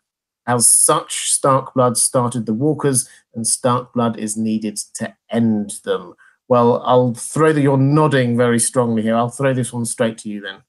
Yeah, like I said, I think it's absolutely a possibility that the others are Starks, and that they feel like they maybe, kind of have some unfinished business there. But the fact that, since the Starks may have started the others, and this is again in the context of the show. In the books, it's not we don't get to we're not given that glimpse as to how the White Walkers are created. But yeah, I think the fact that Stark blood started it, therefore Stark blood may need to finish it, which I think we talked about a little bit earlier, in the sense that the Stark line might end up coming to an end. Hopefully not because they're literally all dead, but like we mentioned, Sansa might marry outside of the Stark house, obviously, and then her children would technically no longer be Starks, and that would end the Stark line. So yeah, I think that's, it would be a nice kind of bookend to the way that it started. And the fact that, the Starks were maybe responsible for creating this terrible evil, and they're going to have to sacrifice their house, literally, like all of their lineage, in order to end it. So yeah, I think that's definitely possible. It's a good idea. Yeah, and I think it works as well, as you say. It kind of works this thematically with this idea that the Starks were somehow tied in with this creation of the White Walkers, and therefore that they are the first line of defense for humanity. You've got the Night's Watch there, obviously, but the Starks are the people who are protecting, largely funding for a large amount of the time. The Starks go off and become Lord's Commander. They're the people who are the real the cheerleaders for the Night's Watch. And Winterfell itself, I'm convinced, I've done several videos on the subject, Winterfell itself is a defensive mechanism against the others, the White Walkers. So I think that the whole point of the Starks remaining in Winterfell, you can look at the videos if you want to, but I think that they are there because the Stark dead will rise in the books, not necessarily on the show, and that they are there as a defense mechanism to protect against the others. This is in my brain works in slight tangents sometimes. I just remembered that at the very top of this show, I wished happy birthday to Arya Stark, and it was actually 26 Art Girl who did that super chat. So apologies, 26 Art Girl. Happy birthday to you for Wednesday or whenever it was. I clicked across the wrong thing and I read out the wrong name. And you know what your punishment is, Robert. You have to actually sing happy birthday. I don't think that's the case. Oh, but thank you so much. I will say happy birthday to you, though. That's there.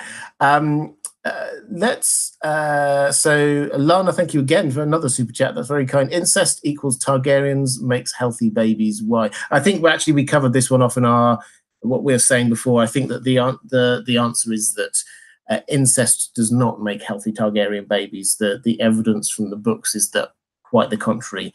It makes it quite hard to have healthy Targaryen babies through incest.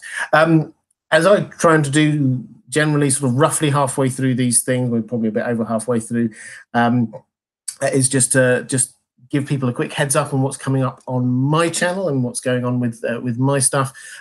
As you would expect, I'm gearing up for season 8. I've started doing a series of quick character studies of just a few of the characters leading up into season 8. So I did one on Sansa, I've got one on Arya coming up in the next few days, and I'll do another few characters that I personally find quite interesting, that I'd like to explore what their character arcs might mean for what happens in season 8.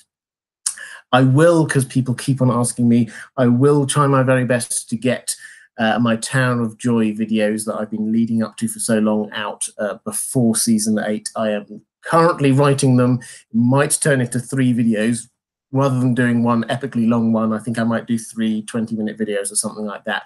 So the first one is going to be asking the questions like, how did Ned Stark know to go to the Tower of Joy in the first place? What was he expecting to find there? Things like that, kind of a build up to it. Then I'm going to look at what actually happened when we were there. And then I'm going to go with that. I want to do a whole video on Promise Me Ned. What did he actually promise and what does that mean? So that's what I'm hoping to be doing. 3 videos. Hopefully I'll get them out before the season. I'm not promising, because I sometimes promise and don't deliver, but I'm trying my best on that. The other thing I always say, because I always mean it, is patrons. Thank you so much. I cannot do this without your support. This is why I prioritize your questions here on the live streams. I've got through about half of them. There's another few to come through as well. So I just wanted to say thank you. If you are at all interested in supporting the channel, if you want to get access to some extra stuff I do for my patrons, like I did audio narrations of the pre-release chapters of The Winds of Winter, so they're all over there.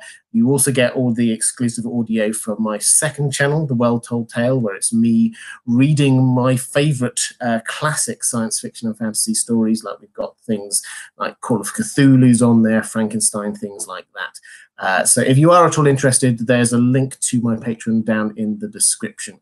But as we have you on here, what are you up to, Sam? What's to look forward to on any of the things that you do? So, well, we're obviously kicking into high gear with covering stuff over at Watchers on the Wall. News has just been coming in fast and thick, and there are days where we're posting, 3-4 times a day, because there's so much being released now in terms of news, which is fantastic.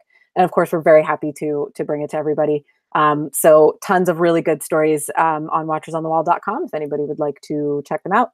As for right now, until season 8 starts, we're keeping up with episodes of the Night's Cast roughly every other week. We're actually doing right now we're doing some kind of character studies where we're each picking like a favorite character or an important one who's still alive, and kind of discussing their character arc over the last 7 seasons, and maybe making some predictions for where we think they're going to end up in season 8, what their fate might be.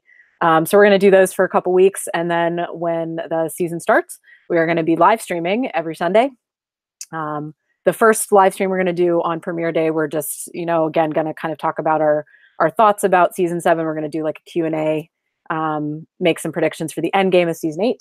And after that, every Sunday is going to be a live stream where we're discussing the previous week's episode, and then, making some predictions for what's going to happen in that night's episode. So lots happening, all good stuff. Excellent. And I would highly recommend, as I already said, do check out Watchers on the Wall, do check out the Night's Cast. They're both excellent resources and wonderfully co-chaired by my guest today. Thank you. In terms of my live streams, just so people are aware, during the season, I will be doing my usual Thursday night slot, this one, so that's just going to be carrying on as it is. I'm also going to be doing a pre-show live stream at 5 o'clock, I think, Eastern Standard Time. So that's keep it to a couple of hours so everyone's got a chance to go off and grab some food or something before the actual show. But that's the one where I'll have a guest on. We'll look back at the last episode. We'll look forward to the next episode. So I'm going to be doing 2 live streams during the season, as well as obviously doing breakdowns of the episodes and a few other random videos as we go as well. We're all gonna be busy this next couple weeks. It's going to be absolutely great. This is why I went on holiday, everyone. If you hadn't realised, I thought, you know what, I'm just going to go away, have a week or 2 off, do literally nothing except read and drink rum and coke, and then I shall. I'm fully recharged now and raring to go.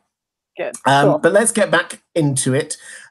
Chris Haynes says, for $20, thank you so much. That's very kind. Guys, with the super chats, you're being very generous today. I really do appreciate it. Thank you so much. Love your channel. With all of this talk about the fall of several great houses, the Wall, and likely the Night's Watch, where do you think this leaves everyone's favourite curmudgeon, Dolorous Ed Tollett?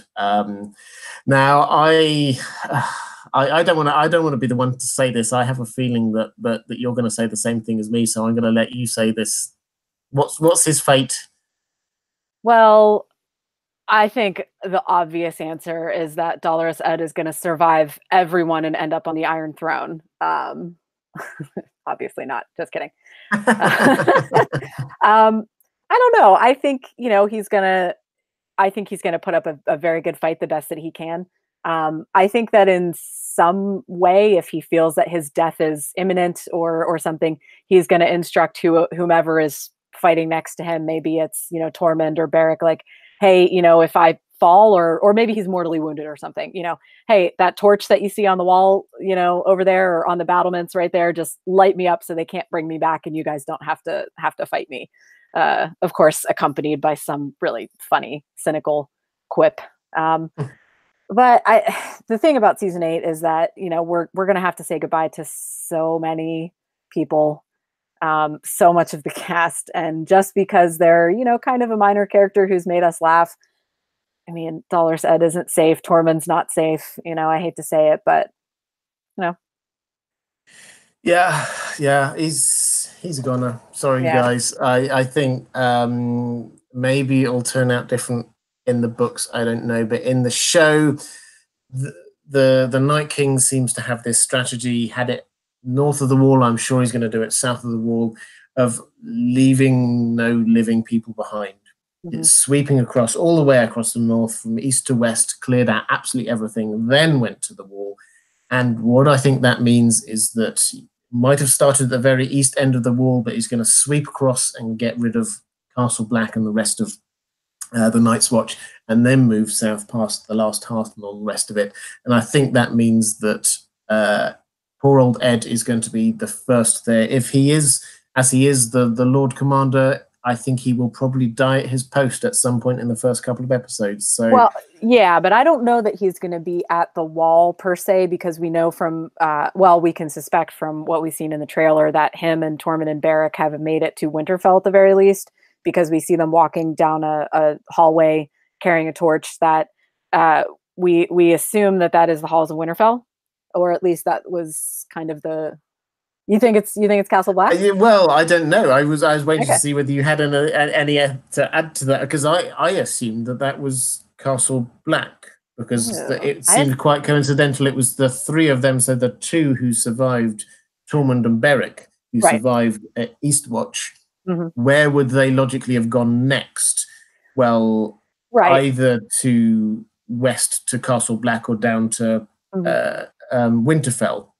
If they're at Winterfell, then they wouldn't be with Ed, who presumably would still be there. So I'd assumed that it was at Castle Black, but I might be wrong on that one. Well, then the only reason, my assumption is that, yes, Tormund and Beric survived the fall of the Wall at Eastwatch, and then they did make their way to Castle Black.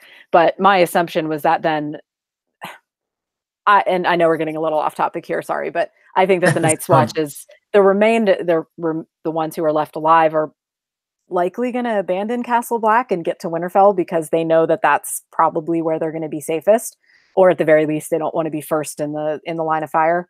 And there was also one of the stills that was released, one of the first promotional stills from season 8, where we see Arya in the courtyard at Winterfell, and there's clearly a Black brother standing behind her, because nobody else dresses in all black leather and fur.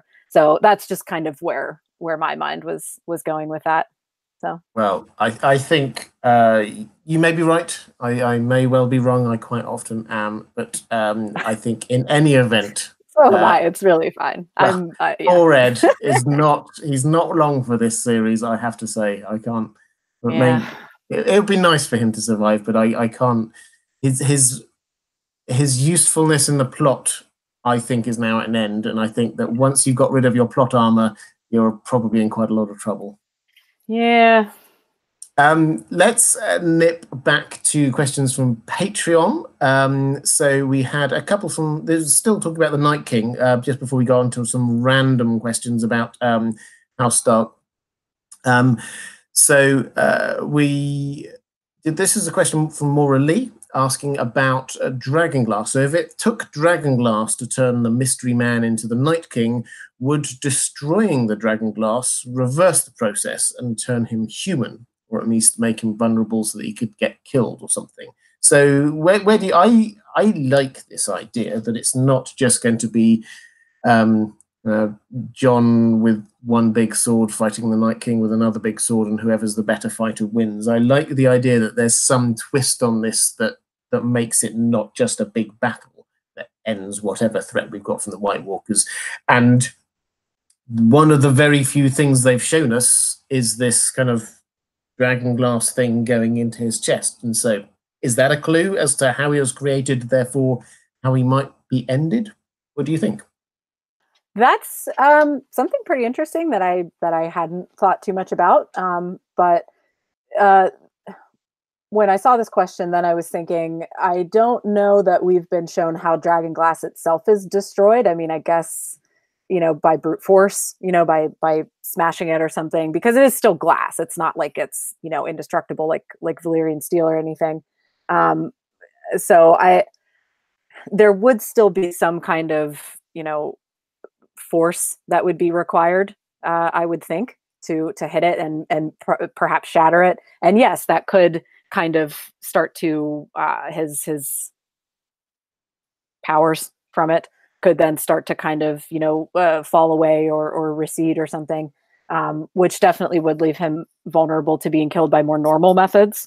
But I mean, I think it's definitely interesting and it's a possibility, but I just don't know. I don't know that they would. There's been so much emphasis on Valyrian steel as a weapon and on dragon glasses as a weapon, not necessarily. Obviously they showed us in the show the Children of the Forest using that shard to create the White Walker, but I don't know. The kind of like I don't know that I see that as a satisfactory kind of way to take that. I don't know. It doesn't seem to fit personally for me.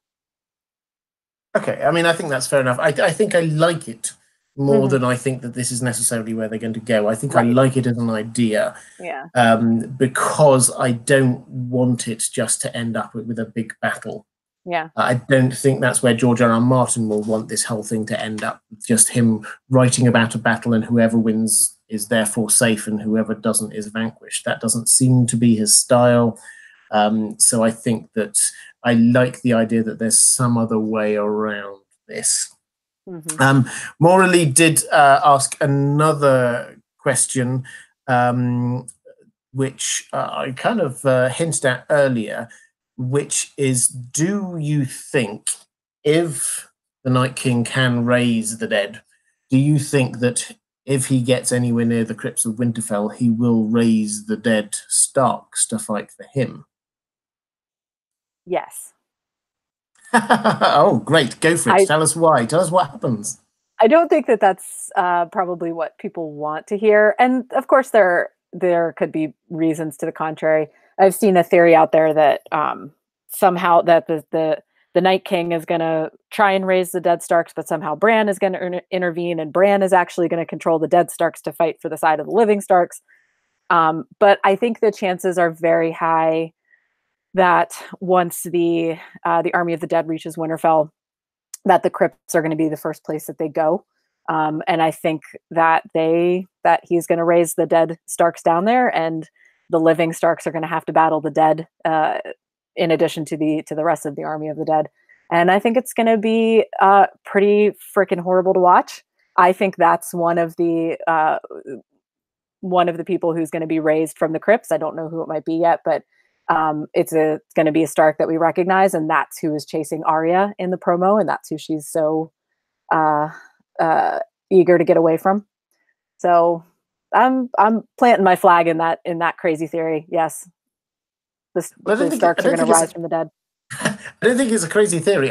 But I think that so my theory for the books, as I said earlier, is that the Stark dead are there as a defense mechanism against the others.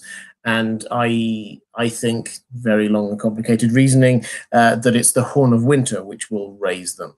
And so that's what I think will happen in the books. Because they've not made anything of the Horn of Winter, I don't think that's where they're going to go on the show. But if the White Walkers get to the crypts of Winterfell, which the trailer seems to hint they might, then I honestly couldn't see the showrunners managing to resist the idea of the Stark dead rising, which I'm now going to put you on the spot even further. Do you think this therefore means that we're going to see any dead Starks that we know coming back to life to fight against the living Starks? God, I don't know. I want to say no, but at the same time, I, like you said about the temptation to might be there for them to, want to have the dead Starks rising from the crypts. As much as it would break my heart, like, how cool would it be to see like Ned's bones like rising up out of his crypt or something? I know, well, Rob wouldn't be there because his, whatever happened to him in the Riverlands. I think I like what you said earlier about the dragon glass thing, where you like it, but you don't think it's gonna happen. I like that idea with, it being, we're gonna know exactly which Stark it is. I don't think that's gonna happen per se. Yeah, so they've clearly been building up the crypts as being a major action point in the season 8. Things are going to happen there. They've got lots of extra statues going on in there. I think we're going to see something going on. I think it won't be what I think is going to happen in the books because they've not built up to that. So, yeah, it's entirely possible. Lana with another super chat. Thank you. This is incredibly generous, saying, I'm sorry, you never need to apologize for asking questions. It's absolutely fine. One more thing, I promise. I still want to know about the walls, not the wall, but walls. What walls are there? I'll have a bash at this one, and then Sam, if you can add anything to it. So the short answer is we only have one wall that we know about. That is the wall. That is the in terms of like a defensive barrier against the outside world beyond it. Obviously, castles have walls. There are lots of different bits of wall going on around the place. But in terms of a defensive structure, the only wall that we know about is that one wall. Now, in Westeros, there are hints, I won't go any further than that possibly there could have been a second wall. George R. R. Martin got his inspiration for that from Hadrian's Wall, which is in the north of England, which is a fantastic place to go and visit if you ever get the chance. But that actually was one of two walls. Some historian buffs, they're always clever people in the chat, much cleverer than us talking on here. I'm sure one of them will remember the name of that wall, but there was a second wall as well that was built. So if he is taking that as inspiration, then perhaps that's there. I read a theory that I liked. I don't think it's true, but I liked it. The idea that perhaps the neck could have been a wall, and that's an ice wall. That the reason why it's all wet and marshy is because the ice wall just then flooded the area. It melted and it flooded the area. As I say, I like the idea. I don't think it's right. Across in Essos, we get lots of talks of walls. Volantis has very famous walls. Karth has very famous walls. We get the 5 forts, which are these mysterious ancient defensive structures that look like they're part of a big defensive structure against something. And there are rumors of walls, but I think I think I saw LML in the chat. LML is exactly the kind of person who'll be able to tell us whether there is anything more than rumors of walls further than that. The Shadowlands are deliberately mysterious. From my memory, there is a chasm. There's a river running through a chasm that goes all the way down to a shy, and that's like it's described as wool-like. That's high. So that is what is going on there.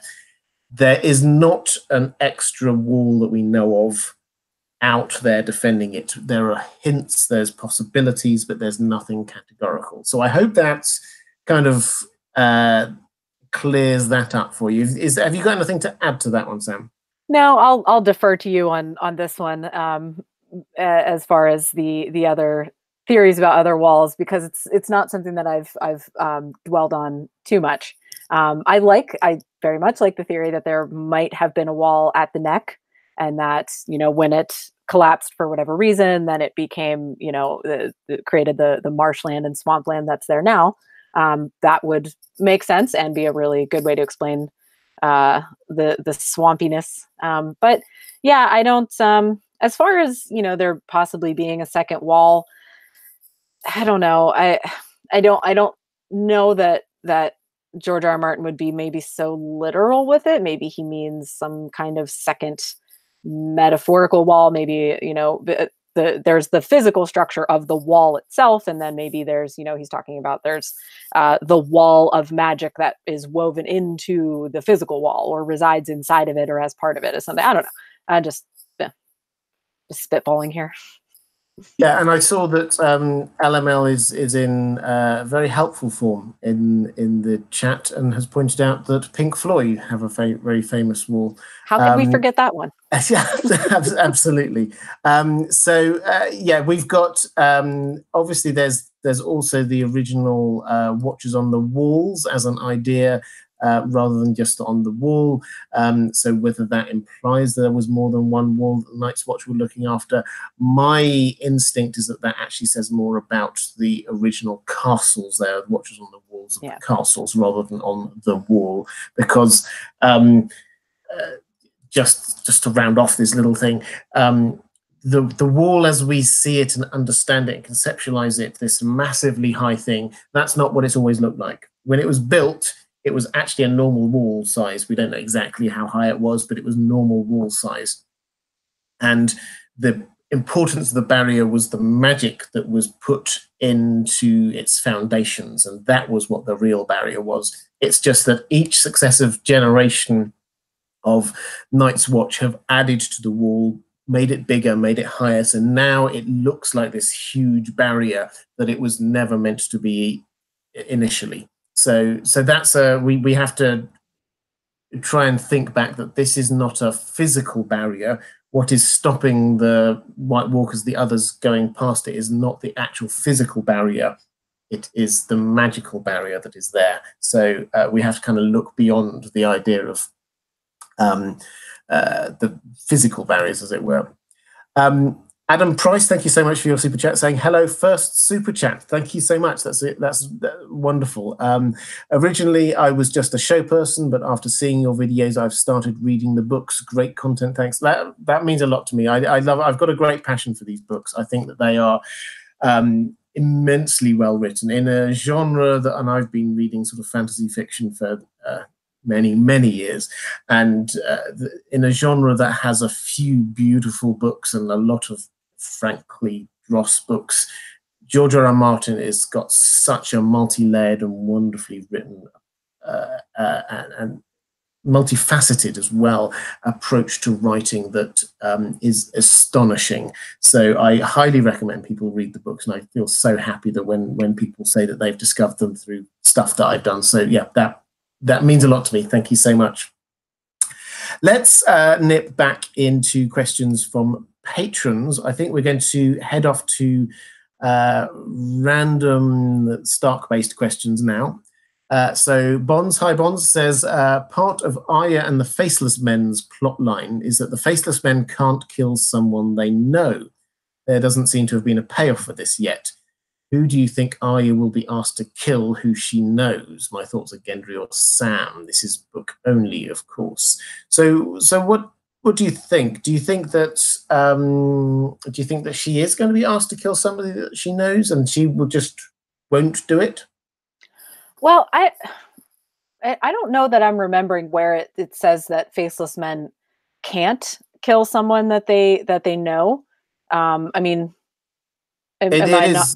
They were so Arya sees a council of faceless men, and they are divvying up all of their contracts. And one person says, "I can't do that one because I know this person." Right. And they, yeah, okay. Well, the other thing too is, I mean, they're supposed to become no one. So, you know, would it even matter if they were required to kill someone they know because they no longer know anyone? But I guess, you know, that does what you just noted about the books kind of answers that question. So, I guess of the two choices between Gendry and Sam, I mean, Gendry's the only book character that she's met so far, if we're talking about the books. And actually, they haven't met in the show either yet, Sam and Arya.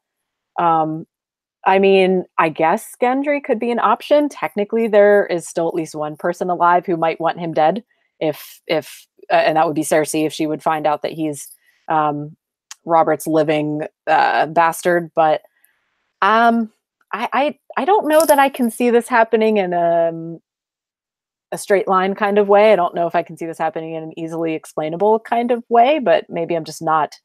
Maybe I'm not. You know, I'm not seeing the forest for the trees, as it were. Yeah, I mean, I don't know. I think for me, I don't think, given this rule that they don't give contracts to faceless men where they know the potential target or victim, I think that she won't be given that target to kill somebody that she knows, because I think that that's the whole point, is that they don't do that. So whether or not she does end up killing or being asked to kill someone she doesn't want to is a slightly different matter, because obviously on the show that was the kind of the trigger, was that there was the Lady Crane thing. She was supposed to be killing her, and she decided that she didn't want to because she didn't think she deserved it. So I think that there's the setup is that Arya is going to be asked to kill somebody that she doesn't want to kill. I think that seems to be the logic, rather than she's going to be given a contract for somebody that she knows. I think it's much more likely that she's going to be given a contract for somebody that she wants to kill anyone anyway, like Cersei or the Mountain or something like that. Yeah. Warrior Girl says, I'm curious, where in Westeros did Rhaegar get the blue winter roses during the full spring and so far away from Winterfell?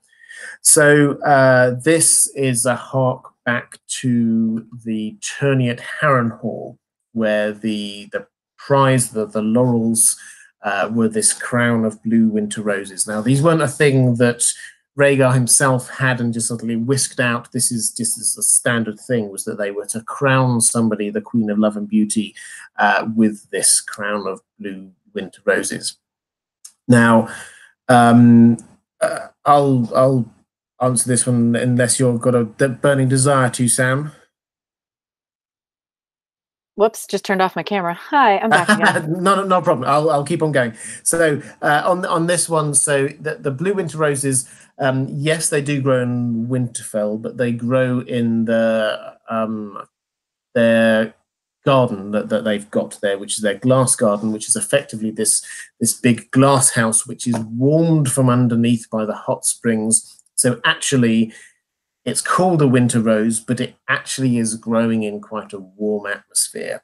So it's not that it's just a northern thing. It can happen down south as well. And it's entirely possible that other rich families will have been able to grow it down south too, particularly where winter hasn't taken such a big hold. It was the year of the full spring, so yes, it may well be that some flowers had started to bloom once more.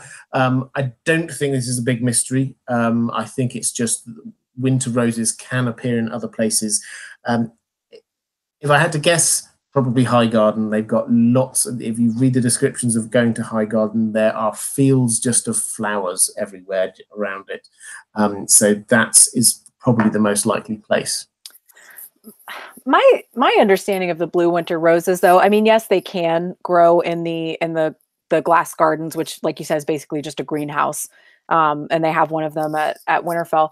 My understanding of them, though, is that they're not really that common elsewhere. And yes, you know, if you had your own glass garden, or if you had, you know, a great gardener, yeah, you probably could grow them in a place like Highgarden or something. But like I said, my understanding was that they were always a little bit more exclusive to the north. And also, why would blue winter roses be the Queen of Love and Beauty crown at Harrenhal, which is in the Riverlands?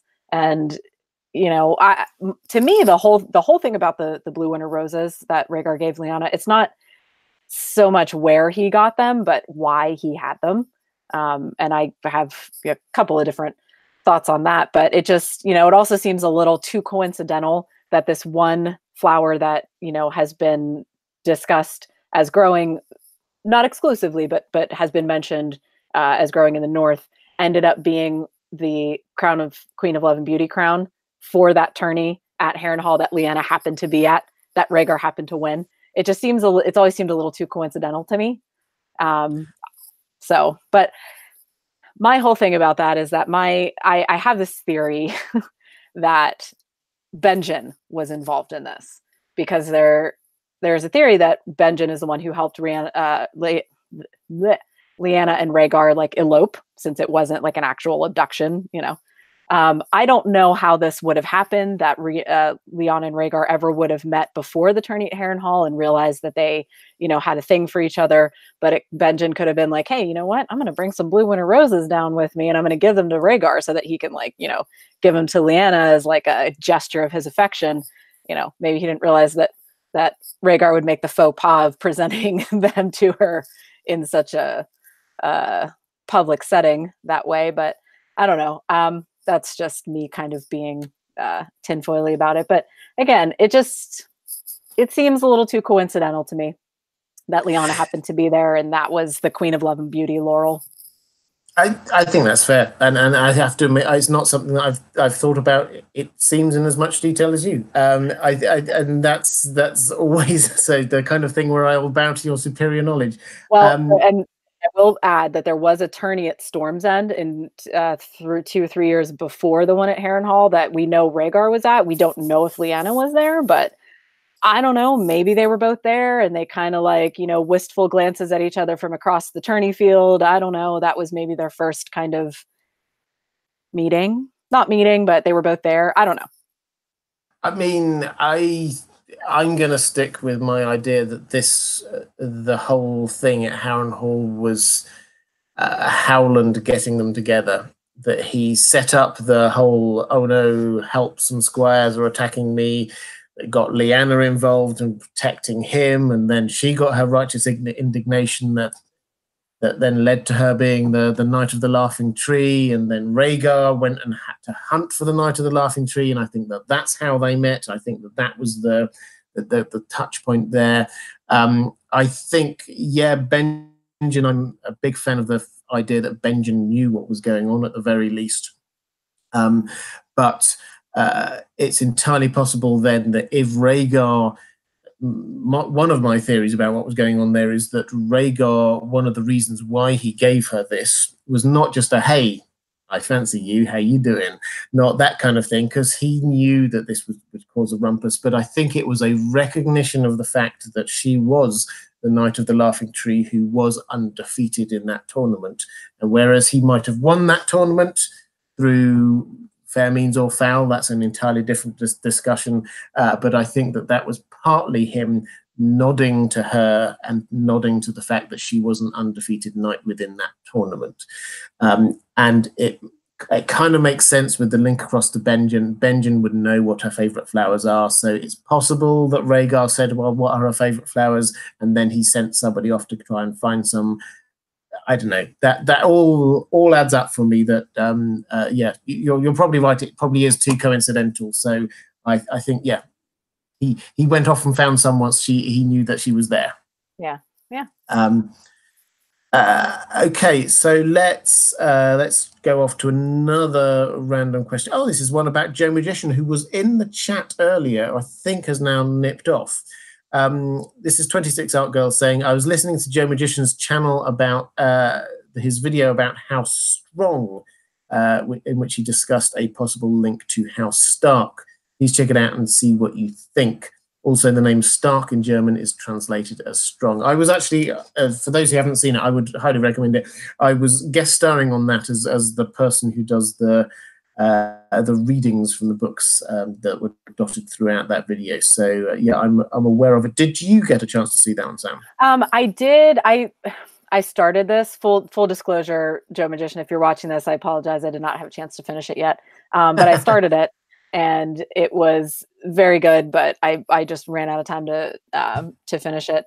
But he does make some very good points about how the Strongs are, I believe, are probably, you know, one of the older, like, First Men type houses that, you know, people don't really think about them, I guess, in that way.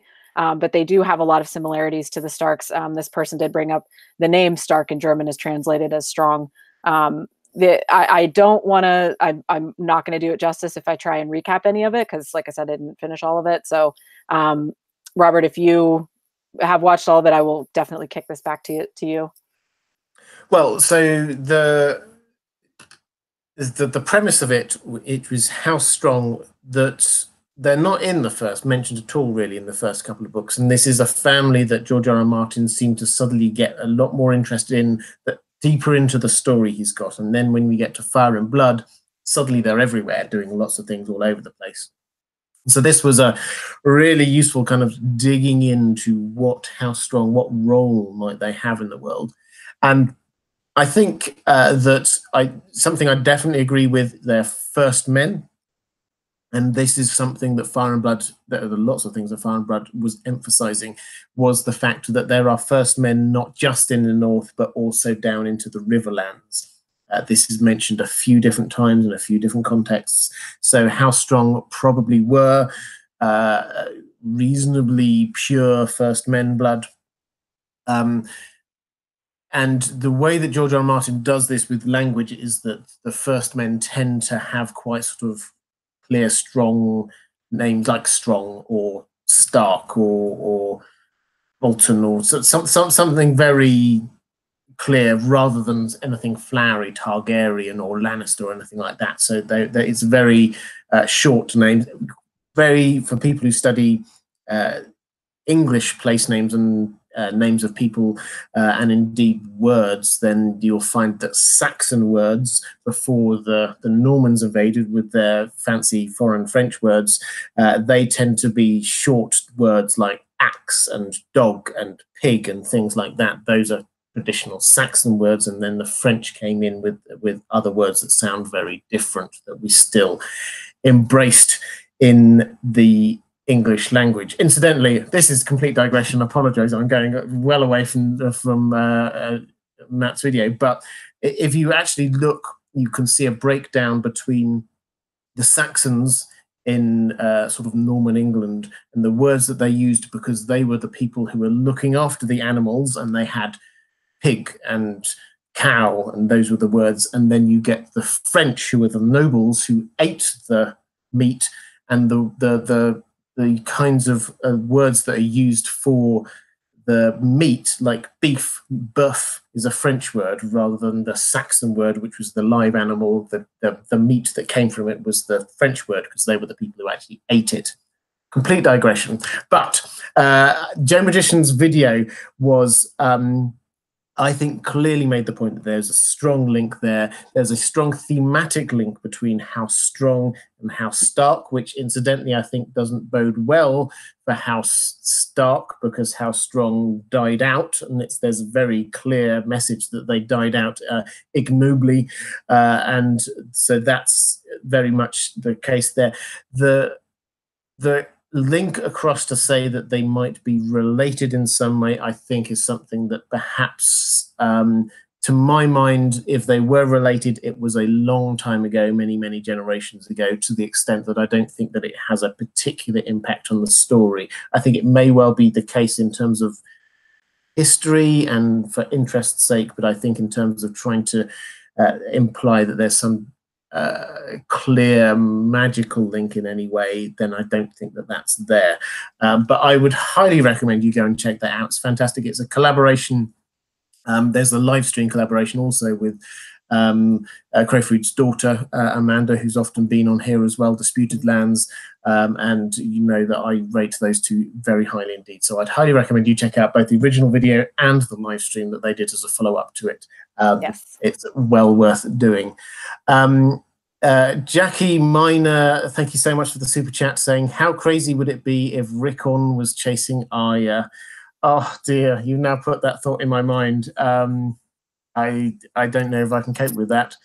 I don't either, and it's entirely possible because after the Battle of the Bastards, remember when they are bringing his body into the courtyard and Jon says, you know, take him down to the crypts or whatever. Like, I don't think that he makes the point to burn him. He just says, take him down to the crypts, like Jon. Yeah, yeah. I mean. Oh God, that would just be like Rickon hasn't suffered enough on the show. And you know he's just kind of come straight at you. There's no zigzagging in his run. He's just going to come. I'm not even going to go there. Thank you so much, but that's a horrible thought. But it feels horribly possible. Exactly, horribly. Linda Prasuta, thank you. We finally got to your question here. You've done some fantastic super chats, and now we finally got to your question over on Patreon. Do you think all the living North will truly take this as an opportunity to not only come together to fight against the army of the dead, but also to rethink their stand that all Lannisters and Targaryens can't be trusted? What do you think, Sam? Do you think that the North are going to come together and realize that actually the Targaryens and Lannisters aren't that bad after all, or is there still going to be distrust coming along?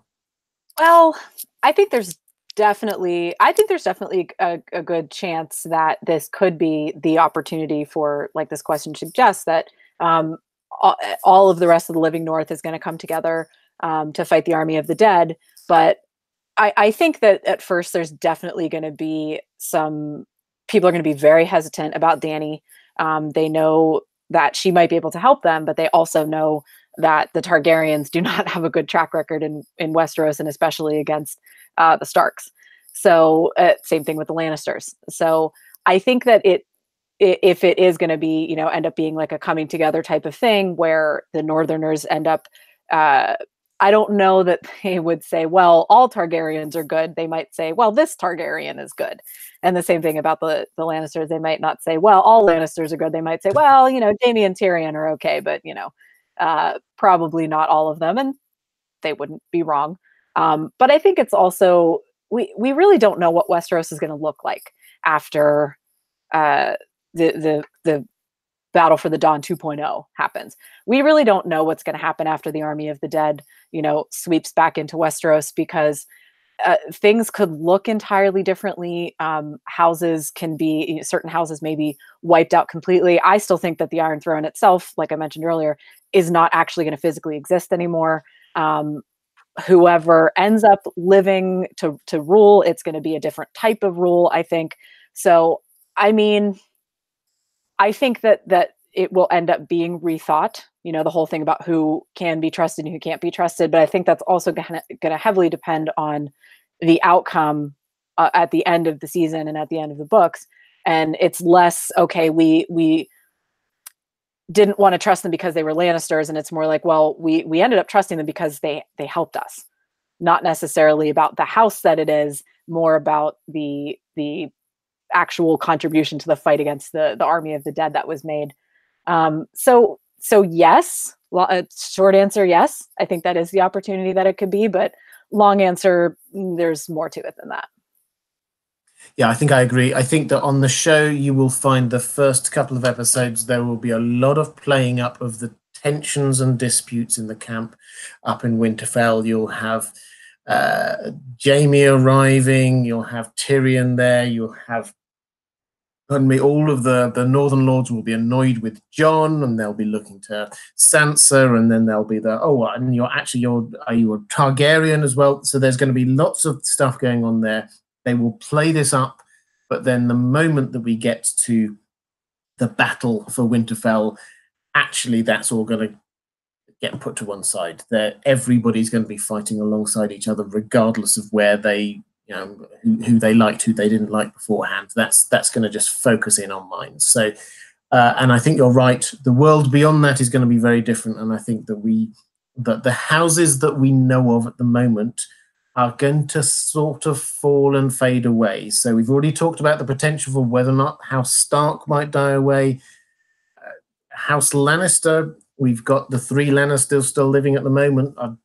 Most people assume Cersei's going to die. Most people assume that Jaime's going to die. That just leaves Tyrion. What about House Targaryen? So really, the big houses that we talk about, they're going to start fading away, and this actually is not going to matter much in the longer term, is where I'm coming from on this one. So got a couple more questions, about 3 or 4 more questions over on Patreon, guys. So now is also a chance, if you've got any final questions you're wanting to be dropping in the chat, now's the time to do that. This was James Sidney over on Patreon. Fantastic question. There seem to be similarities in the personalities between the Ned generation of male Starks and Baratheons. The eldest, Brandon Stark and Robert Baratheon, were lusty, hot-headed, martial men. The second brothers, Ned and Stannis, were much more serious, reserved, and stiff in their sense of justice.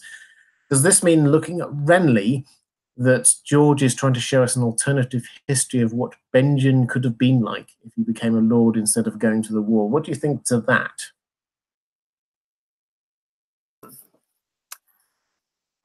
This question kind of has me. First of all, I love the lusty, hot-headed martial men description. It's perfect.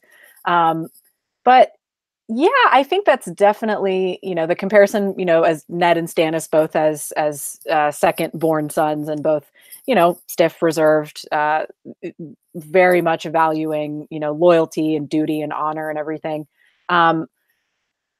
The question of whether or not Renly is kind of the alternative history version of Benjen had he not gone to the wall. I don't know. I mean, if we're looking at it on the face of, well, Renly was the third one, so this is what the third son is like, and so Benjen is the third one, so this is what he would be like. I don't know. Boy, this kind of has me a little flummoxed here. I don't know that I've ever really thought of attacking it from this angle. Robert, I'm going to defer to you on this. Well, I don't think I've got a more definitive answer than you. I find it fascinating. I love the idea that, yes, there is a clear similar, and this is deliberate, I think, by George R. R. Martin. The Robert Baratheon, Brandon Stark thing, I think, is a clear similarity that they've drawn across there, because you see that Ned Stark looks up to both of those characters, and both of those characters seem to do quite similar things in the way that they operate. So I think that was deliberate. The fact that Stannis and Ned both are quite stern and taciturn, and Ned his plan was to make Stannis king. Let's not forget, at the end of it, that was where he was going. So there's clearly a link across them. Does this then make Benjen like Renly? Well, not necessarily, I don't think. I like the idea that it might have done. I saw no hints that was his character deep down inside. Renly, as well as being slightly more carefree, he seemed to be a very charismatic guy. People were wanting to follow him, being the life and soul of the party. Benjen Stark didn't seem to give that impression.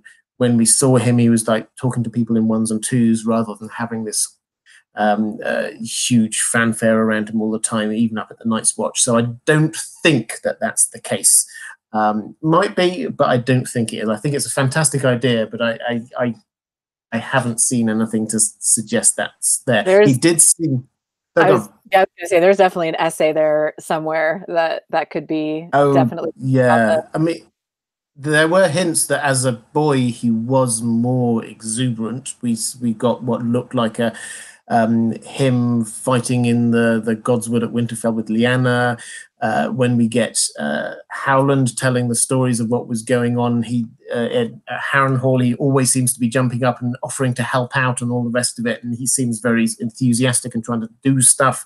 So yeah, he perhaps had a bit more of that when he was younger, and perhaps he just lost that as he got older.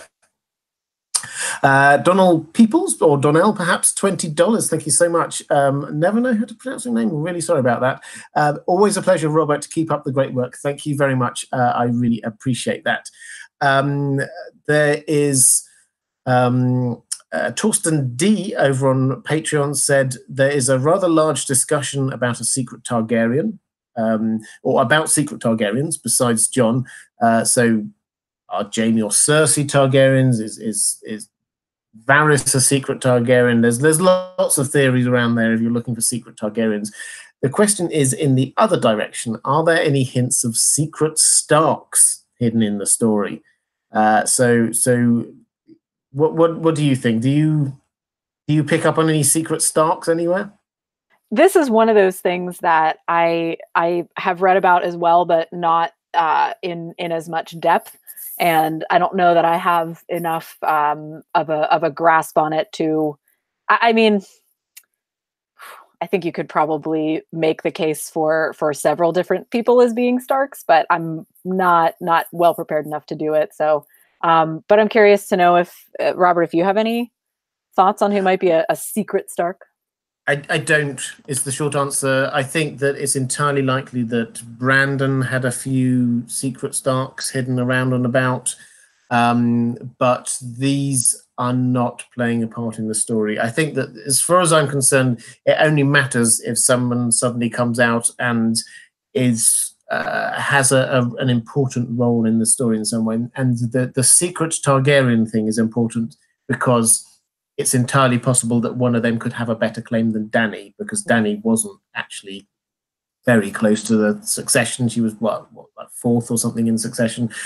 So it's entirely possible if there are other secret Targaryens that they would be ahead of her, theoretically.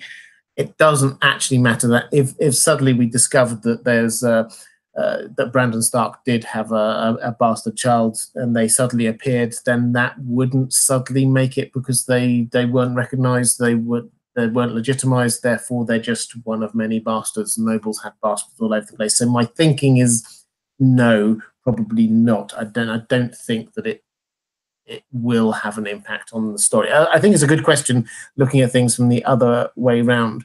Lana, thank you so much. Another super chat with 50. I'm deciding this is Swedish krona unless anybody tells me otherwise.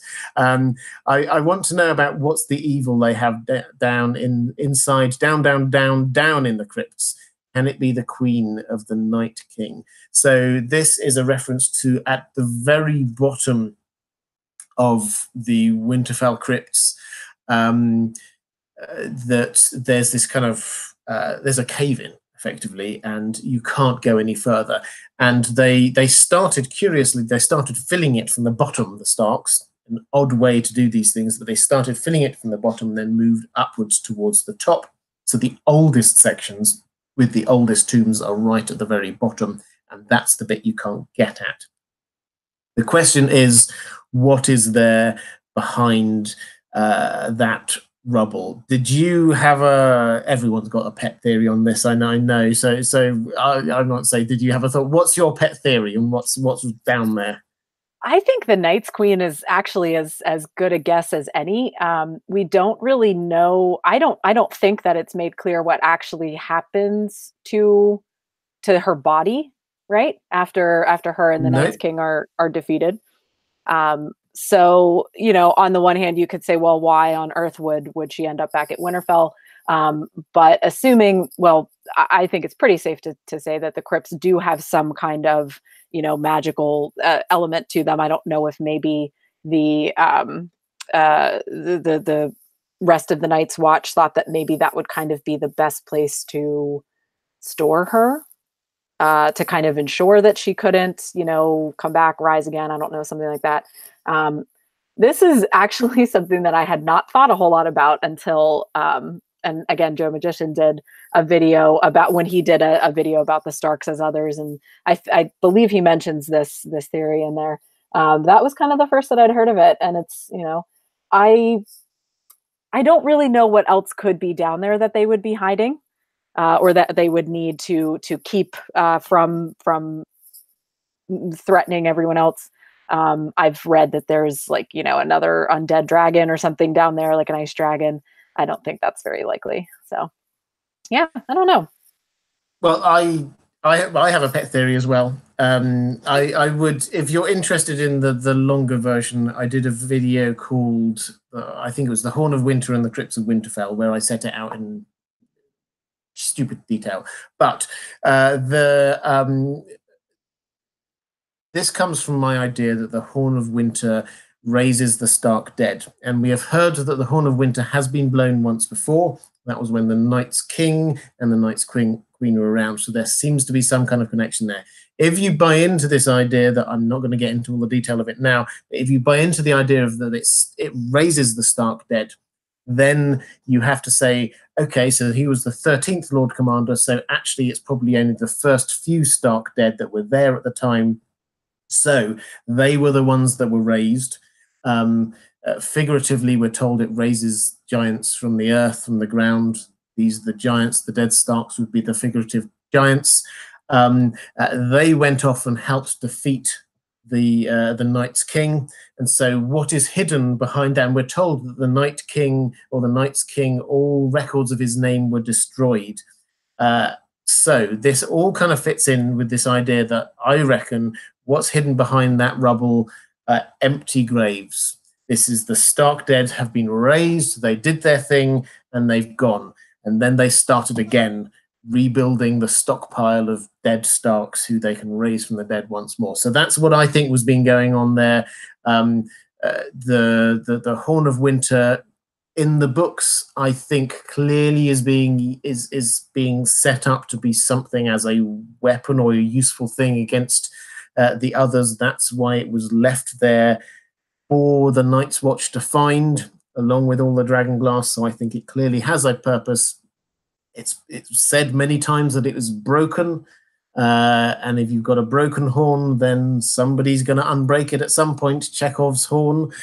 So I think that it's going to be used, and I think that's what's going on. It certainly didn't bring the wall down, or I'm sure we'd have heard about it. So it must have some purpose. So that's my pet theory on what's going on down at the bottom of the crypts. Couple more questions. I think just to round off really about how Stark, from Maura Lee, thank you so much. You did a lot of questions, and I think I'll just round these ones up. About is it going to be different? All the characters, the Stark characters that we have, are they going to be, is the story broadly going to be the same in the books as it is in the show? Are the people still going to be alive who are alive? Are the people still going to be dead? And how do we think, therefore, or what's your overall thought on how Stark has been treated on the show? Are you happy with their treatment? Are you not happy with how they've been treated? I think overall, as far as how they've been treated on the show, I think overall, I'm happy with it. I mean, I certainly don't have complaints about it, I guess. Certain storylines, I don't love the way that they did Arya's storyline in Bravos in season 5, but I think that has a little bit more to do with the writing than the fact that it's not that I don't like that part of the Starks. It's not that I don't like that about Arya's story. I just don't like how they did it, per se. I do think that I think that the Starks get a little bit, I'm not gonna say that they are whitewashed per se, but the Starks definitely have a very dark part to their history. I think we get more hints of that in the books than we do in the show. I think in the show that they're just consistently, all of them painted as, you know, the good guys and the honorable ones and everything else. And we know that that's not necessarily the case. Like I said, the Starks have a lot of darkness in their history. and we aren't necessarily shown that in the show, I think, as much as we are in the books. That said, as far as, you know, character arcs go in the show versus the books, and do I think that they're going to end up pretty similarly? I would think so. We touched on a little bit about how we think that Jon and Sansa are definitely going to be the two who are going to meet up first again in the books. If for no other reason than proximity wise, they're both closest to the north. But I can see Jon's story arc following very closely to what it's been in the show. Sansa is going to go through a few more twists and turns being in the Vale, but I think essentially it's going to be the same thing, where Littlefinger is going to kind of be using her and kind of trying to maneuver a way into taking power in the north, and that's how Sansa's going to end up back there. Rickon, sorry, Rickon, I said it before, but you know, you're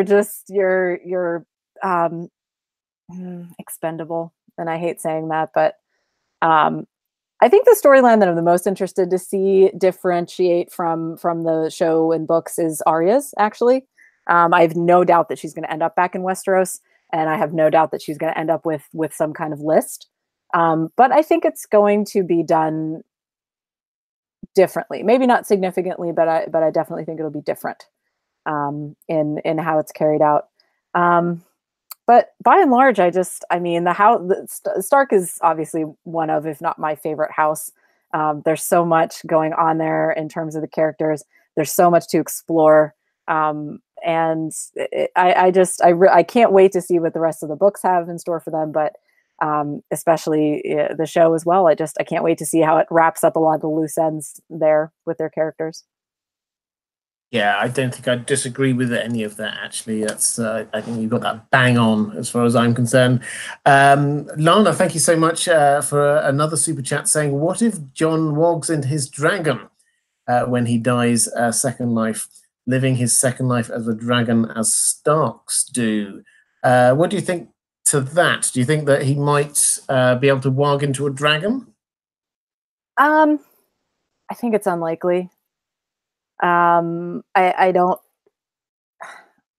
think if anybody is going to warg into a dragon, it's going to be Bran, because his powers and abilities are, I think, stronger than Jon's, and he's also been working on he's been working on them. I mean, you know, there's the suggestion that all the Stark children are born with some kind of warging abilities, but I think Bran is undoubtedly the strongest, and I think it's, you know, would not be really easy for anyone to warg into a dragon if you don't have your warging abilities really fine-tuned.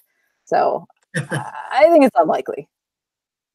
Yeah, I think it's fair to say Jon hasn't developed his skills in that area hugely yet. So yeah, I think I would agree with that. I think that it's a nice idea, but I don't think that's where we're going to be going with this one. It's the bond with a dragon seems to be different to the bond with the direwolf. They're different sorts of magic. They're different beasts, and the way that it operates is a different thing. So yeah, I don't think that's the case. Guys, I think I'm going to start wrapping that one up there. Do you want to remind us again, if people want to find you on the internet, where can they find you? Sure. If people want to find me on the minefield that is Twitter these days while we wait for season 8, you can find me on Twitter at the Sansa Snark. You can find any of my writings on watchersonthewall.com. And of course, whenever we have a new episode of the Night's Cast, which you can find on iTunes and SoundCloud. Excellent. And I would highly recommend you do all of those things. Thank you so much. I think it's been fantastic. Guys, please do show your appreciation in the chat. Sam's been a fantastic guest. We'll definitely try and get her on again at some point in the future. And I'm definitely going to angle for trying to go back onto the Night's Cast, because it's a really good, fun experience and some fantastic people. So if you're watching live, then I will be back here again same time next week with my normal Thursday live stream. I'm considering doing another Europe friendly time some point over the weekend, so just a random live stream on Saturday, so keep your eyes out for that. If you want to know about that, I'll probably advertise it on Twitter. You can hunt for me there as Deep Geek as well. If you are at all interested in supporting the channel, as I said, please do consider checking out my Patreon page. There's a link down in the description. That's where if you just want to support me, or if you want to get access to some exclusive stuff I do for my patrons. Hopefully, if I can get it working right, then if you are interested at all in watching other live streams, somewhere up around here will be a little logo. If you're interested in my Patreon, somewhere up here, there should be a little logo.